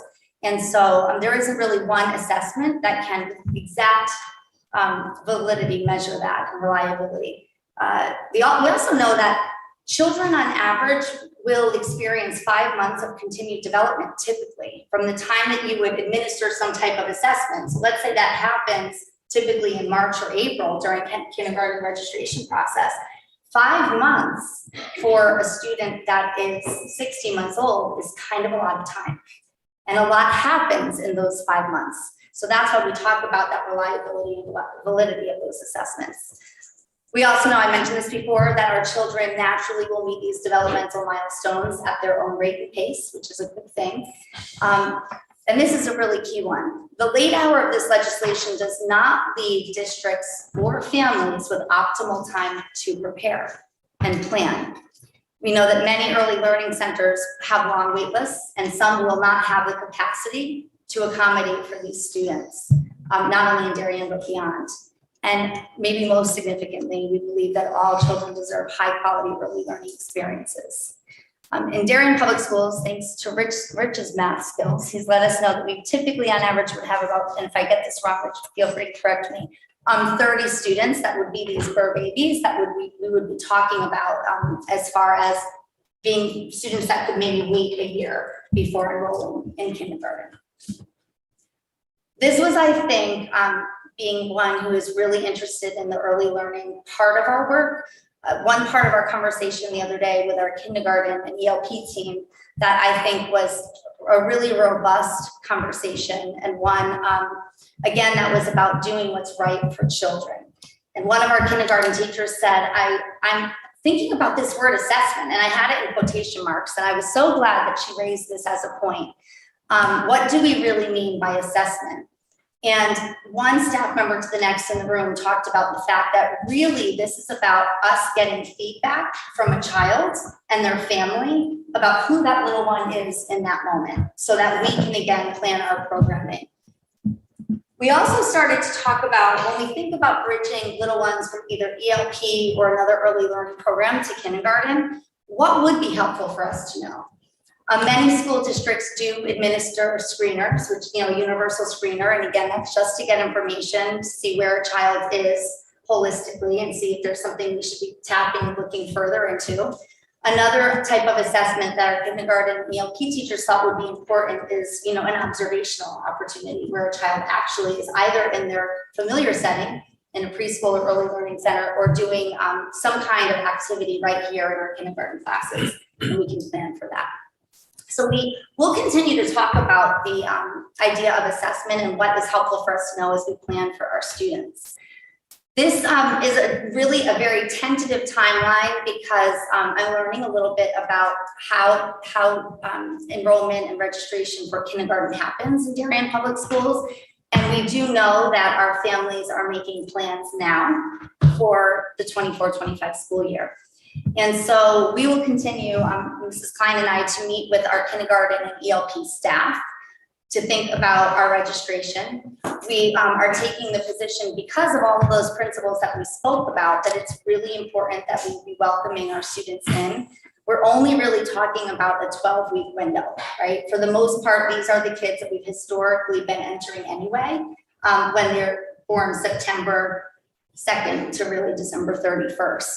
And we recognize that the alternative of some children, for any reason, not having an early learning program would not be recommended. That would not be optimal or ideal.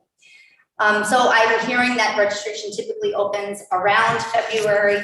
We also want to be really strengthening our partnership with our local preschools and early learning centers, partially not only because of this legislation, but because all of these kiddos become our kids. So we want to really understand what their experience has been in their early learning programs if they were not in our ELP. And we want to make sure that all of those centers really understand what a kindergarten experience will be like as they're preparing to send their little ones to us. For me, when I think about kindergarten registration, we should really be thinking about bridging all the way to orientation and beyond. These should not be discrete events for children and their families. Once a child registers in the school system, they're part of, I think, the Blue Wave family, and they should be, from that point on, march on, understanding what the continuum of their experiences will be until their little one actually begins their full experience with us, kindergarten through grade 12 or plus. And it's unbelievable to think that this group of students that we're talking about is from the class of 2037. Please. Right. Boy. So, this is, again, it's a complicated matter and issue. I've spent some time talking with parents and families who've reached out to me who I know are really struggling with this decision. I think it's going to be really important that we support families in understanding the developmental framework that we think about when we think about our little ones. And also, we plan on having multiple sessions for families to just provide information about not only this legislation, but how we go ahead and support kids, whether they are 4 and 10 months or 5 when they start kindergarten. And our board chair was mentioning the other day, 5 seems really young, and it does.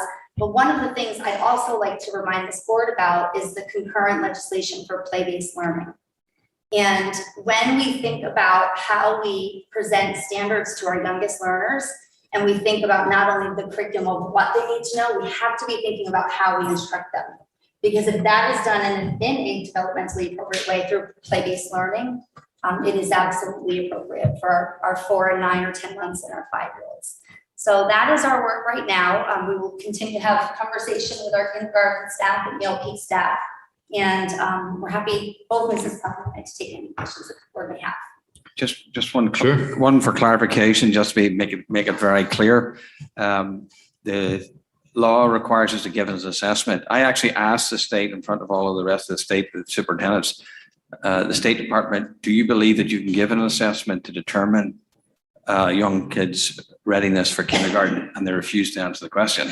And yet the whole thing's predicated on us. So I just want to make very clear that this district does not believe that we can give one assessment that will attest to a kid's readiness. So I'm just telling you what we're doing. We're giving an assessment or a battery of assessments that will be formative for the teachers when the kids arrive.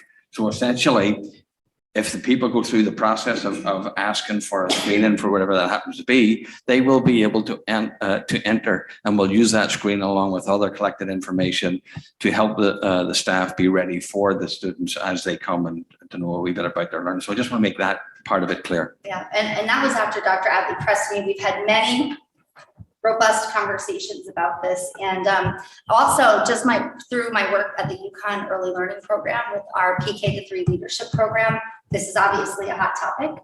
And I'll be revisiting with that group in the beginning of November, where our entire framework for that part of the module is on assessment. So I've said to our expert advisor on the panel, we're going to be wanting to talk about what kind of assessment will determine developmental appropriateness. So I will take it. And excuse me, any questions? No, but thank you. This was I think we got a phone call. I got a phone call, and then there was a couple of emails to the board. So on a Tappan Zee Bridge crossing, I talked to Alan, and I said the key to all of this to me, and I was over here and popped in and touched base with Amy too, is the communication component of it.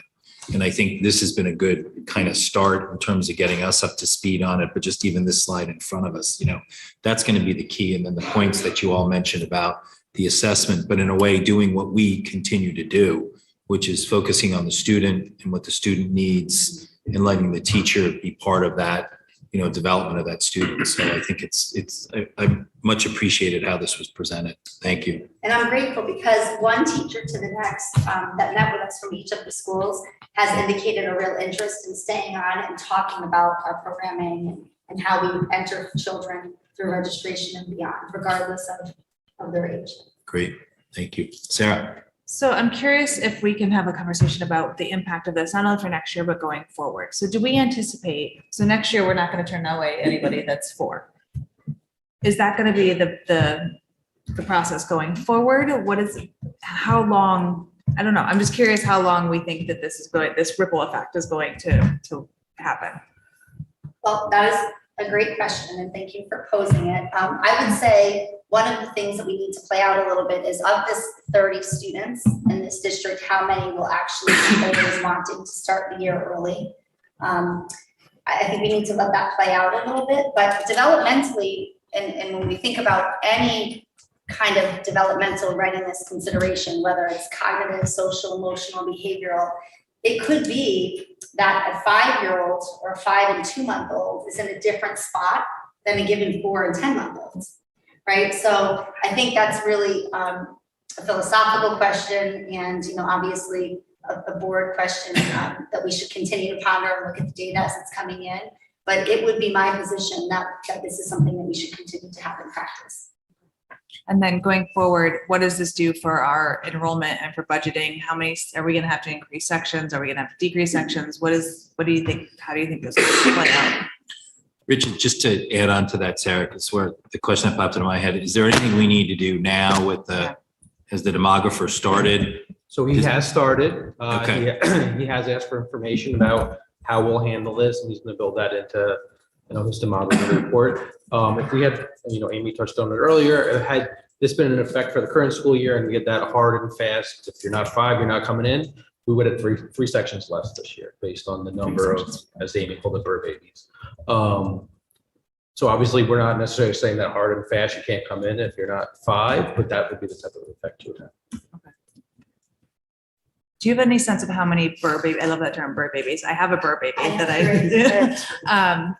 and my bird baby started at 5, so she did a pre-K year. Do you have the number of the percentage of how many of the K class, that are those bird babies? Do we have any sense of historically how many are 5 versus how many are 4 when we start? Yeah, Rich did. I asked the same question. So typically we have about 300 or so kindergartners. So with 30, you're looking at about 10% across the district. 30 that start at 4 though, right? Correct. Right. I wonder. Yeah. Good. We don't know. We don't know how many. Yeah. But I mean, if you just break it in 4 ways, you're about 15%, 25% would be born in the births, right? So it gives you a sense of how many people hold back. Good point. Katie. I have a lot of questions about this presentation and also about its intention. Just to be clear, the legislation has passed, this is happening in the fall, right? So This reads a little bit like a rebuttal to the legislation that is passed. So is the intention, are you telling us as a board that there are going to be extra costs, that you're going to have to do these assessments, that they're going to, I'm a little confused on a little bit of what the intention and the tone of it is. I'm a little curious about some of the parameters. I assume then from your comments, Dr. Adley, there's no state standard assessment for, No, neither are they giving us one, no. okay. In So fact, they that's- refuse to give us one. So that's for us to develop however we seem fit, right? Okay, and can you please remind me, maybe Shirley, when students become 5, they're no longer eligible to be part of the ELP program, is that right? Well, if they were of school age, they became kindergarten age students. So But I'm the talking about cutoff in the was- middle of a year. So for example, if these children who are not going to be 5, before the start of the school, could they enroll in ELP, or would they not be able to finish the entire year when they turn 5? Well, they would finish the year if they're in the ELP program. So the ELP is an option for these families as well, right? Well, So is that going to be part of Not the? not necessarily. Yeah, I think we need to talk about that. Yes, not necessarily, because if the students are turning 5 according to the September 1 birth date, if that's the September 1 birth date, then all students become kindergarten school age at that benchmark. Yes, I understand. I'm So talking if about like an they- October 1 birthday. So could that student who does not meet September 1 to be 5 to roll for kindergarten, instead of going through an exception and an assessment process to get into kindergarten, can they enroll in ELP and stay for the entire school year? I don't know Even- the answer to that. Why not? I don't know the answer to that. Because they'd be school age. No, they so- wouldn't. So, okay. So a child who is 4 on September 1st, 2nd, 3rd, all the way, they turn 5 after the cutoff. They turn 5 in October, right? So they are not eligible for kindergarten without an exception. So instead they enroll in ELP as a 4-year-old. Can they finish an entire year in ELP even though they will become 5? So during the can they school year? enroll as a 4 right, can they enroll if they're not turning 5 until October, which means they're not eligible for school? Yes. School age, and do that whole year in ELP? Yes. Yes. Yeah. Okay, so ELP is an option. I think that's the question, bigger than that. What is the plan with Right. ELP? Like, are we anticipating new sections? I think, Yes, yes. The right. question is who's eligible, but beyond that, I'd like to hear a bigger picture plan for what we're doing with ELP. So yes, it would impact ELP, and ELP would grow larger as kindergarten grew smaller, depending on how many students wanted access to that. The other piece is capacity. And looking at capacity, just like nursery schools, or I'm sorry, early childhood centers are going to look at capacity also. So based on capacity, what would our capacity be on the number of students who would want to be continuing ELP? So do we know what excess capacity we have? Well, when we looked at 10 classrooms, we were saying 15 students, when we had 150 at 10 classrooms, we're at 9 classrooms. So if we're looking at that same capacity, that would be where we are. We'd have an additional. 9, 15 times 9. So an additional, what, And so we're looking at actuals, we have an additional classroom that's 15 kids, but I So think if we it's probably want 15 capacity. kids and we have 9, so it's 135 kids. I believe right now we're around 90 students. So you have about 45 kids. We're pretty good about capacity. The But ELP remember, there's program only- is a 50-50 peer Right, it's a program. 50-50 So you program. couldn't necessarily take 45 non-special ed students versus. Without changing the model, but we could actually run more typicals. Technically, 50% is the minimum number of children with needs, correct? Yes. Well, you I'm want. sorry, did I get that no, right? you want 50% match- is not the minimum. Right, The you want a maximum. matching, you want a matching, you really want a matching cohort. Right. That's what your idea. But you could do a 2/3, 1/3 if you needed to build capacity. 2/3 typical, 1/3. Yes, you could. And Katie, we did talk about By that. regulation, by regulation. We did talk about that very same thing, and that is certainly something to look at. Some districts will look at things like they're calling, junior kindergarten or like a pre-K 5. So that is certainly another consideration and something that could be very appropriate. And it's not so much a rebuttal, it's just that the way the legislation is written is that parents have the right to ask for this assessment. So we would be out of compliance if we didn't do some kind of assessment. And that, what we're really trying to do is look at that as far as gaining more information about a child and then seeing what is appropriate. If there were, the other thing to think about is there might be some children who come forward who if we don't think it's they're developmentally appropriate, is it because there is some other evident issue that we would want to look into? And there's also statute with regards to that, child. And the other consideration is just equity for all students. So, you can have a 4.8-year-old child who really is ready for kindergarten, and you can have a 5.4 who is not. So you're looking at equity also, and then you have to look at reasons for that, causality. Maybe the child had never been in preschool, maybe, and so there's a great deal of equity you have to look at also in terms of, let's just use the term screening students, and if you're screening students, what that looks like. So it's not only chronology, it's also equity about skills and development, and some families may want their child to be in a 5-day program and a full-day program. And some parents may have that need. So I think you have to really look at equity for all children, what their previous attendance was in school and what the family's asking for. Julie? So what I'm understanding though is we're saying that it's incredibly difficult to screen a 4-year-old child and say, right now you're ready for, or 5 months from now, you're ready for X, Y, or Z. So I appreciate that. Are we going to be able to communicate to parents in an effective way that, yes, we will accept your request for an assessment, but our assessment process is really an evaluation process and making sure that we're ready to serve your child rather than tell you whether or not your child is ready to be here? Correct. And so that will be explained. That's a hard thing to learn as a parent, especially. I'm thinking, as a first-time parent, I went through an experience like this, applying to a school. My daughter made the cutoff by a day, and they came back to me and my husband and said, "What do you guys think?" We were like, "What on earth? We don't know anything." However, so it's tricky. I think that's that's going to be a difficult conversation to have 15, 20, 30 times. So I think we have to be really, really prepared for how to navigate that. It's just more reliable than pretending that we can give an assessment and turn around and tell a family, "Sorry, your child's not ready." Right. But I understand. Yeah. It's going to be a sensitive and tricky Communication. thing. It's a Communication is going to be piece to it. critical. And John, I know you're dying to say something, so I'll be quick. My other question is, do we have any idea who knows this is happening? The people who don't have kids in the school system yet, do we know if this legislation has been communicated to people who have little kids at home that they don't even know that they have this? Well, that's why we also want to. I think I'm not sure too many parents, kids 2, 3, or 4 years age are following legislation in the state, but I think that's part of their communication plan is getting that out to educate the community. Yes, we have to reach it. Yeah, and the preschool. My understanding is the preschools will be communicating it too. So, yeah, John. But I go back and look at the decision we made with our verbatim. We had to make that decision alone as parents without an evaluation. So this is nothing new to parents. It's a challenge that's always existed.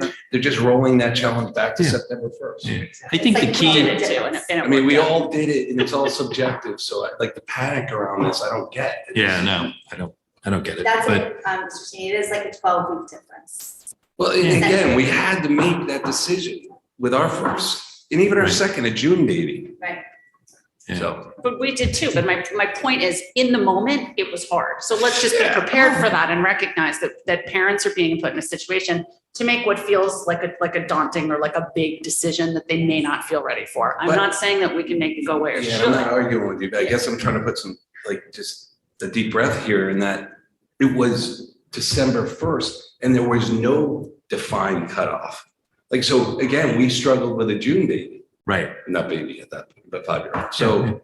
Well, it seems like we're adding help to the process by talking to the parents about saying, we're going to do an evaluation that will help the teacher understand where your kid is development. I mean, we're adding help to the process, in my view. Right, and in addition to communication, I mean, this is the first opportunity to develop a relationship with the family who is likely going to be making, a 13, maybe plus year commitment to the school system with their child. So I think that's an important consideration. How do you start that relationship?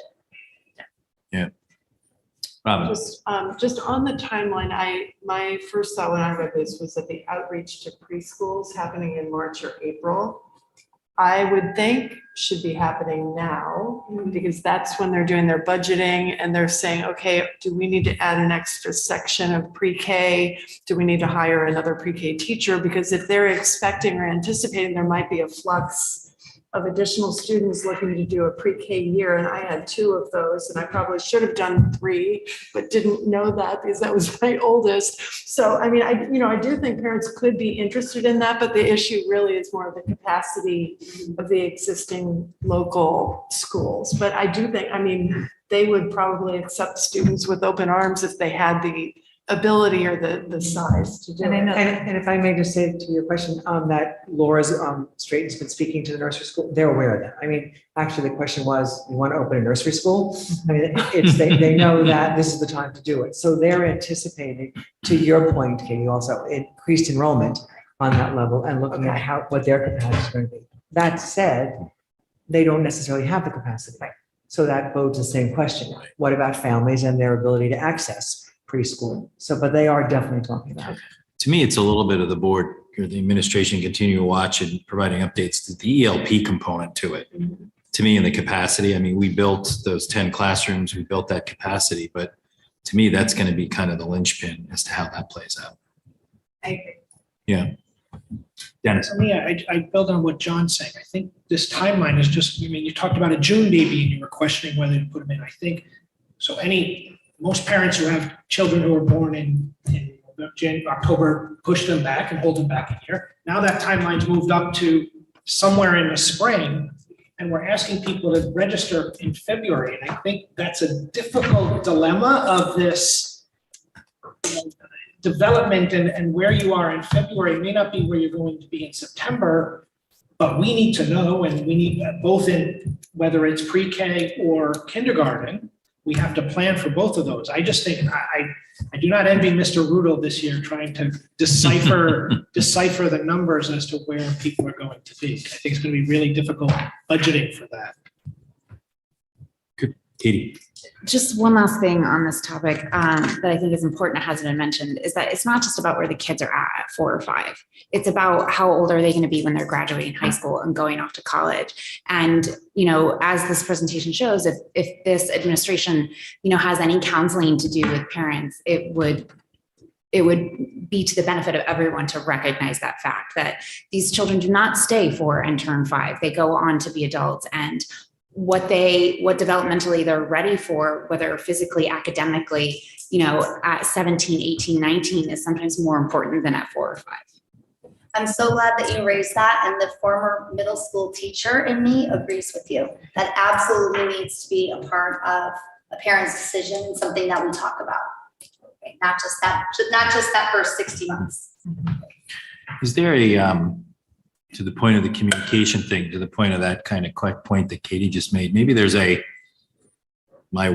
cheat sheet or questions to think about as a parent, you know, that could be a good way to, you know, it could be part of a communication series of meetings. It could be a good handout, you know, in terms of things to think about or questions to ask as a family thinking about this. That's something that I know our kindergarten group and ELP group of staff will be working on. And to Katie's point, in addition to thinking about later development, which is, it's hard because you can't really imagine where the child will be and what they'll be doing at 17. And that seems forever away for many parents, but those of us who have children that age know it happens quickly. We also want to make sure people aren't just thinking about the academic and the cognitive, because I think that's where people go, because it's in many ways, it's the most evident and easy thing, you know, for people to kind of quantify, you know, versus a child's ability to engage, you know, all of those things. So another point, Mr. Chairman, that just to note, the idea of retention, right, is not a particularly fond idea educationally. Educators in general, I put myself in that bracket, don't look favorably upon that. We have a process to go through, but it potentially opens that up a wee bit more for a child who we didn't know enters and they feel as if they would like to retain the student. The good news is we'll know a lot more about the student, having the student in the classroom for the year, working developmentally, socially, so on and so forth. But it does pose that question too, which, to be honest with you, over the years has not always been a popular thing for parents to hear, that, sorry, we're not supporting we go through a process, but sometimes I would say most times that doesn't work out in a parent's favor in that way. So it sort of increases that a wee bit, the discussion of that, but not excessively so, but. Jill. Back on EOP, if the number of students is approximately 30, I'm assuming the known impact to EOP of the babies born in that time would just be 1 to 2 students or less in terms of what we know today. Is that correct? Yes, thank you. And also, to the point of, it's unlikely that 30 parents would choose to come in and ask their children to start earlier, Right, right, on kindergarten level. right. And I'm assuming that a cohort of kids in our EOP classrooms or their parents may be grateful for that Yes, additional time. That would be. So I would assume they probably would not push forward, but again, thinking more about extending the capacity of EOP. Just was curious what impact we were anticipating. Thank you. Julie. Thank you. Just to confirm, those who would be eligible to request an assessment, we're just talking about the kids who fall in that now gray area between September 1 and December 31st? Right. Okay, thank you. Dennis. And just to be clear as well, with the September 1st, it's just you're automatically eligible. Doesn't mean it's compulsory that you enroll at that point, right? You can Correct. be almost 6 if you want. Correct. So it's 7 years old. So you can go to 7. Good question. And there is that span currently in our, to the Kingsburg, there is that span currently in our classrooms. Good. Some is the 4 months. So I think this was good timing to present this. I think you hear where the board is interested. It might be something that gets on the agenda for a regular update as you hear more or see more, as you develop kind of your thought process around this. And I'm really grateful for the forward thinking about ELP. I think that's a really important consideration and something that the administration will have to look further into together. Yep, good. Very good. Thank you. We will move forward to discussion on September 2023, 2024 financial report, possible action on proposed budget transfers. We'll turn that over to Mr. Rudel.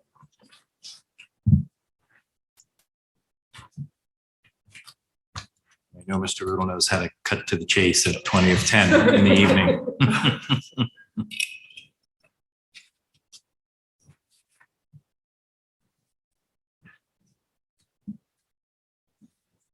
That's it. Next slide.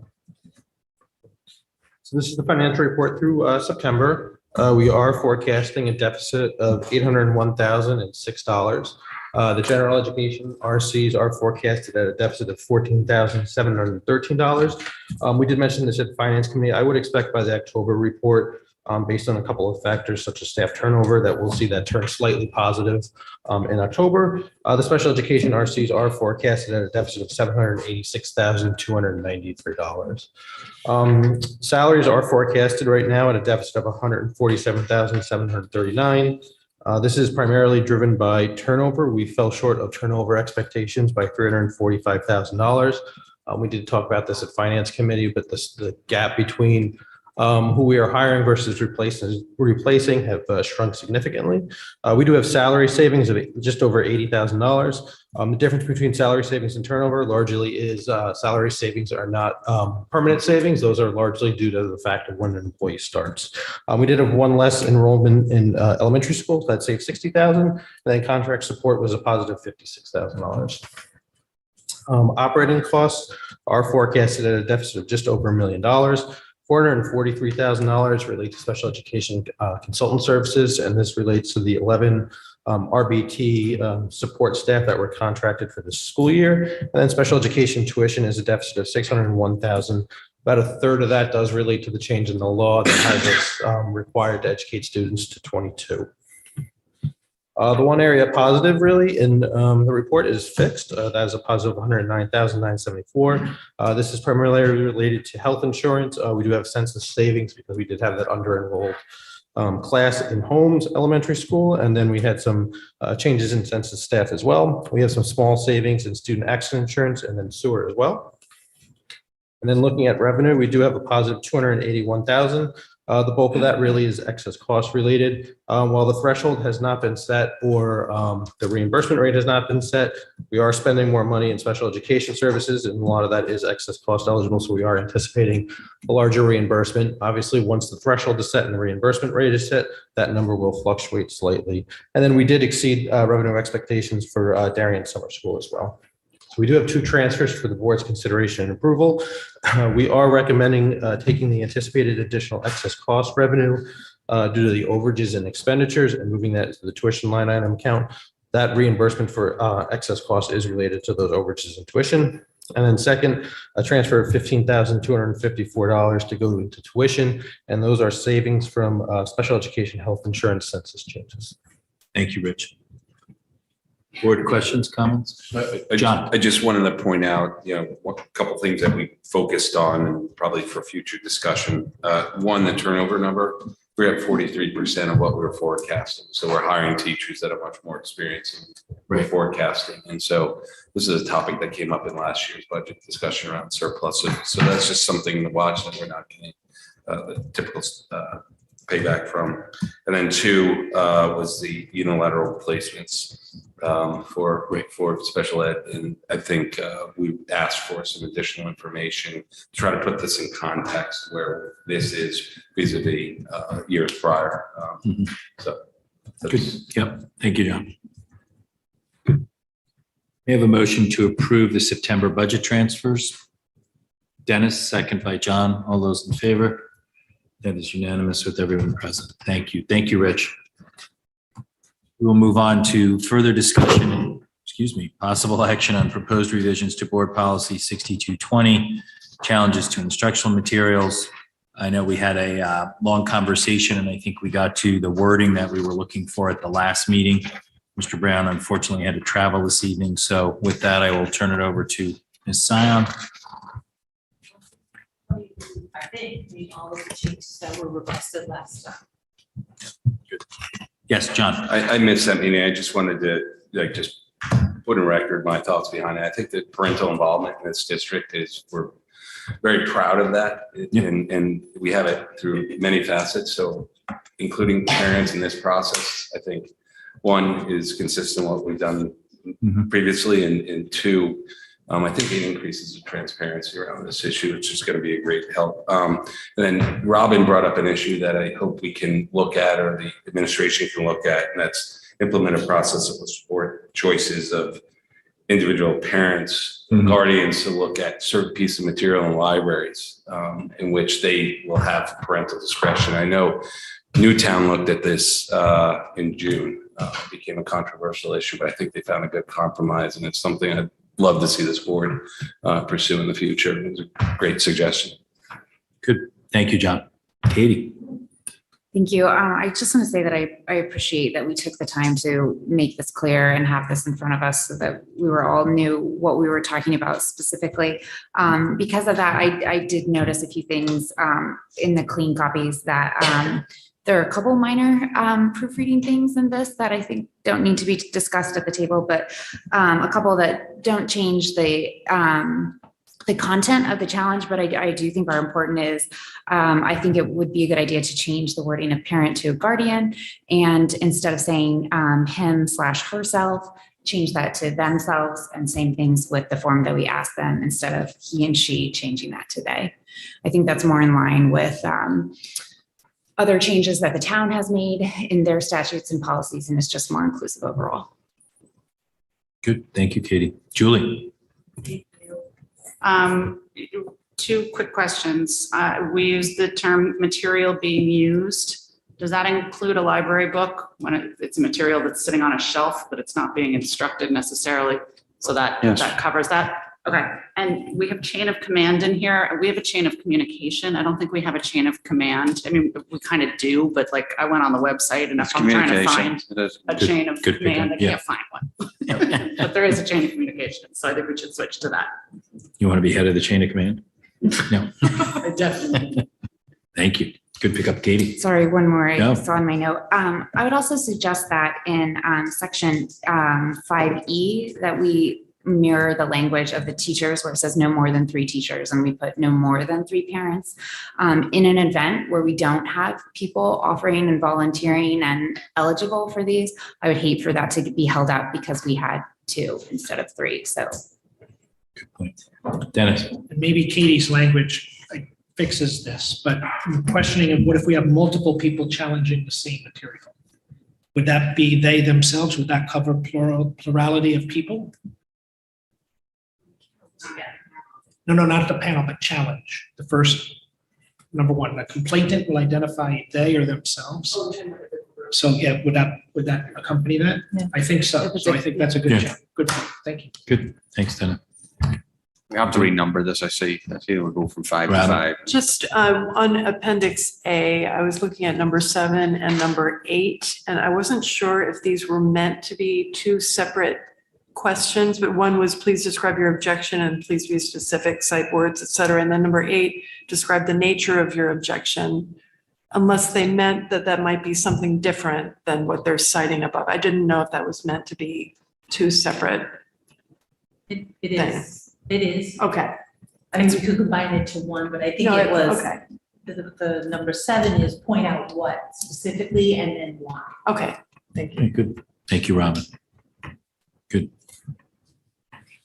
We want to see another clean copy, or are we good with, we'll get an updated Thank you. as amended? Good. May I have a motion to approve as amended through this board meeting, the proposed revisions to board policy 6220, challenges to instructional materials? John, second by Dennis. All those in favor? That is unanimous with everyone present. Good, thank you. A lot of good work done on that, a lot of good conversation, so thank you very much.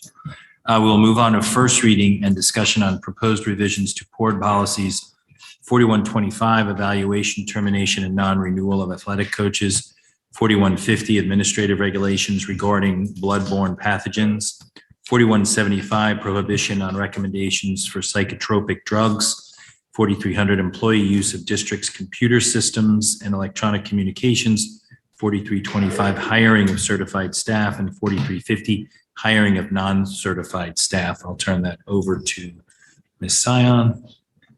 So most of the changes are either technical in nature or required by law, with the exception of policy 4300, the use of the computer systems. That's been revised to reflect the nature of software programming and other kinds of things that we use that were not in existence when we last did this policy. The hiring of certified staff reflects current practice. It's not in reaction to anything. It's just really what's been going on for the last 2 years. And it makes clear that the superintendent hires anyone below the administrative rank. The board hires the rest. That for cabinet level positions, the board will, in consultation with the board chair, decide on the appropriate mechanism, which seemed to work really well when we hired Dr. Fedikin. Those are the Good. highlights. Good. Again, first reading. Sarah. Just at the policy committee, when we discussed these, it was brought up just that in full transparency, when the hiring process for certified staff removes parents from that process, but that process did not go well with parents because parents were not able to sit in on the demo lessons of the teachers and then were asked to share opinions on that person and then. Okay. For the teachers. For the teachers, sorry. All right, good. Thank you. Jill.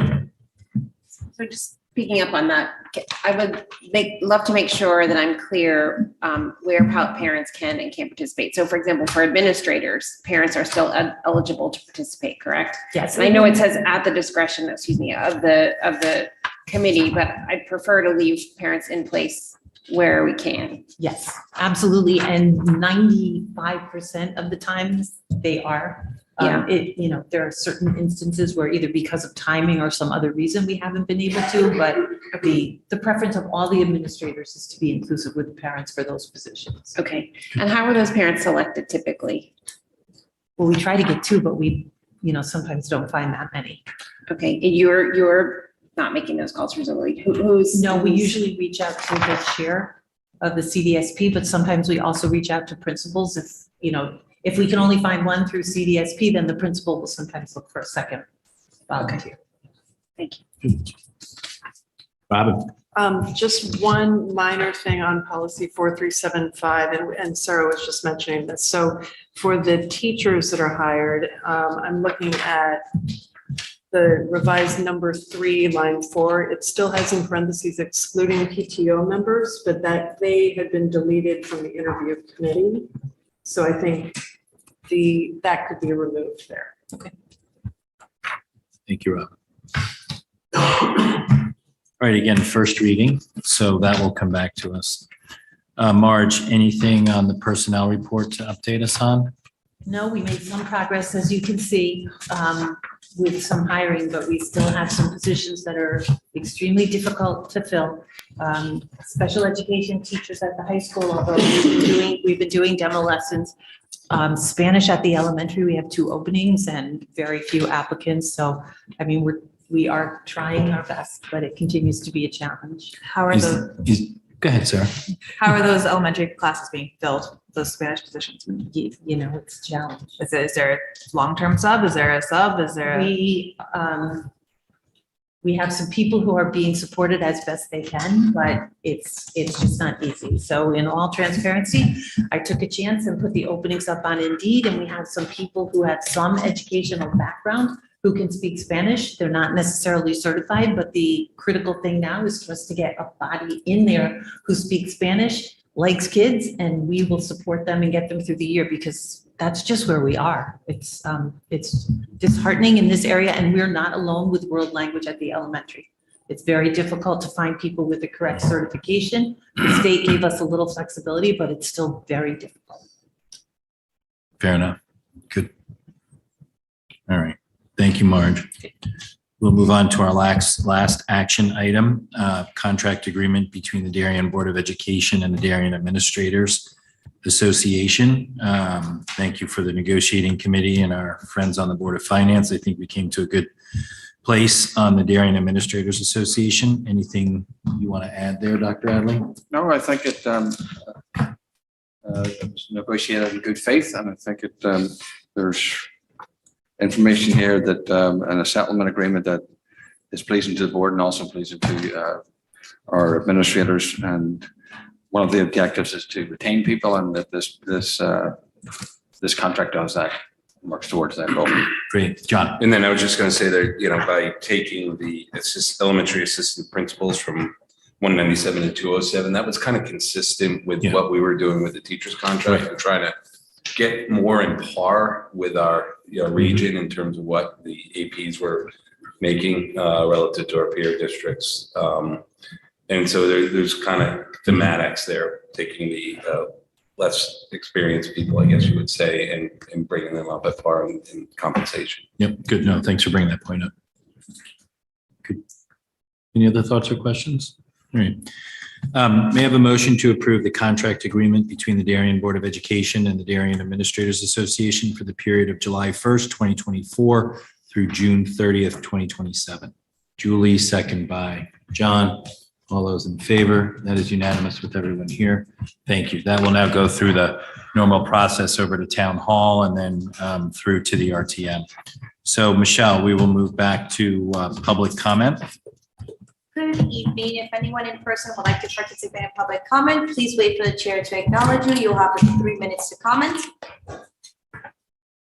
If anyone online would like to participate, please use the raised hand icon. Anyone in person or online? There are no raised hands at this time. Okay, good enough.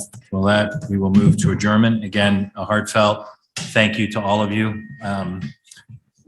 I honestly will miss this group. So it's been great, and it's been fun doing the hard work that we've done for our students. And thank you for the comments, and again, the tiny miracles, and much appreciated. And I look forward to hearing and seeing, but not participating.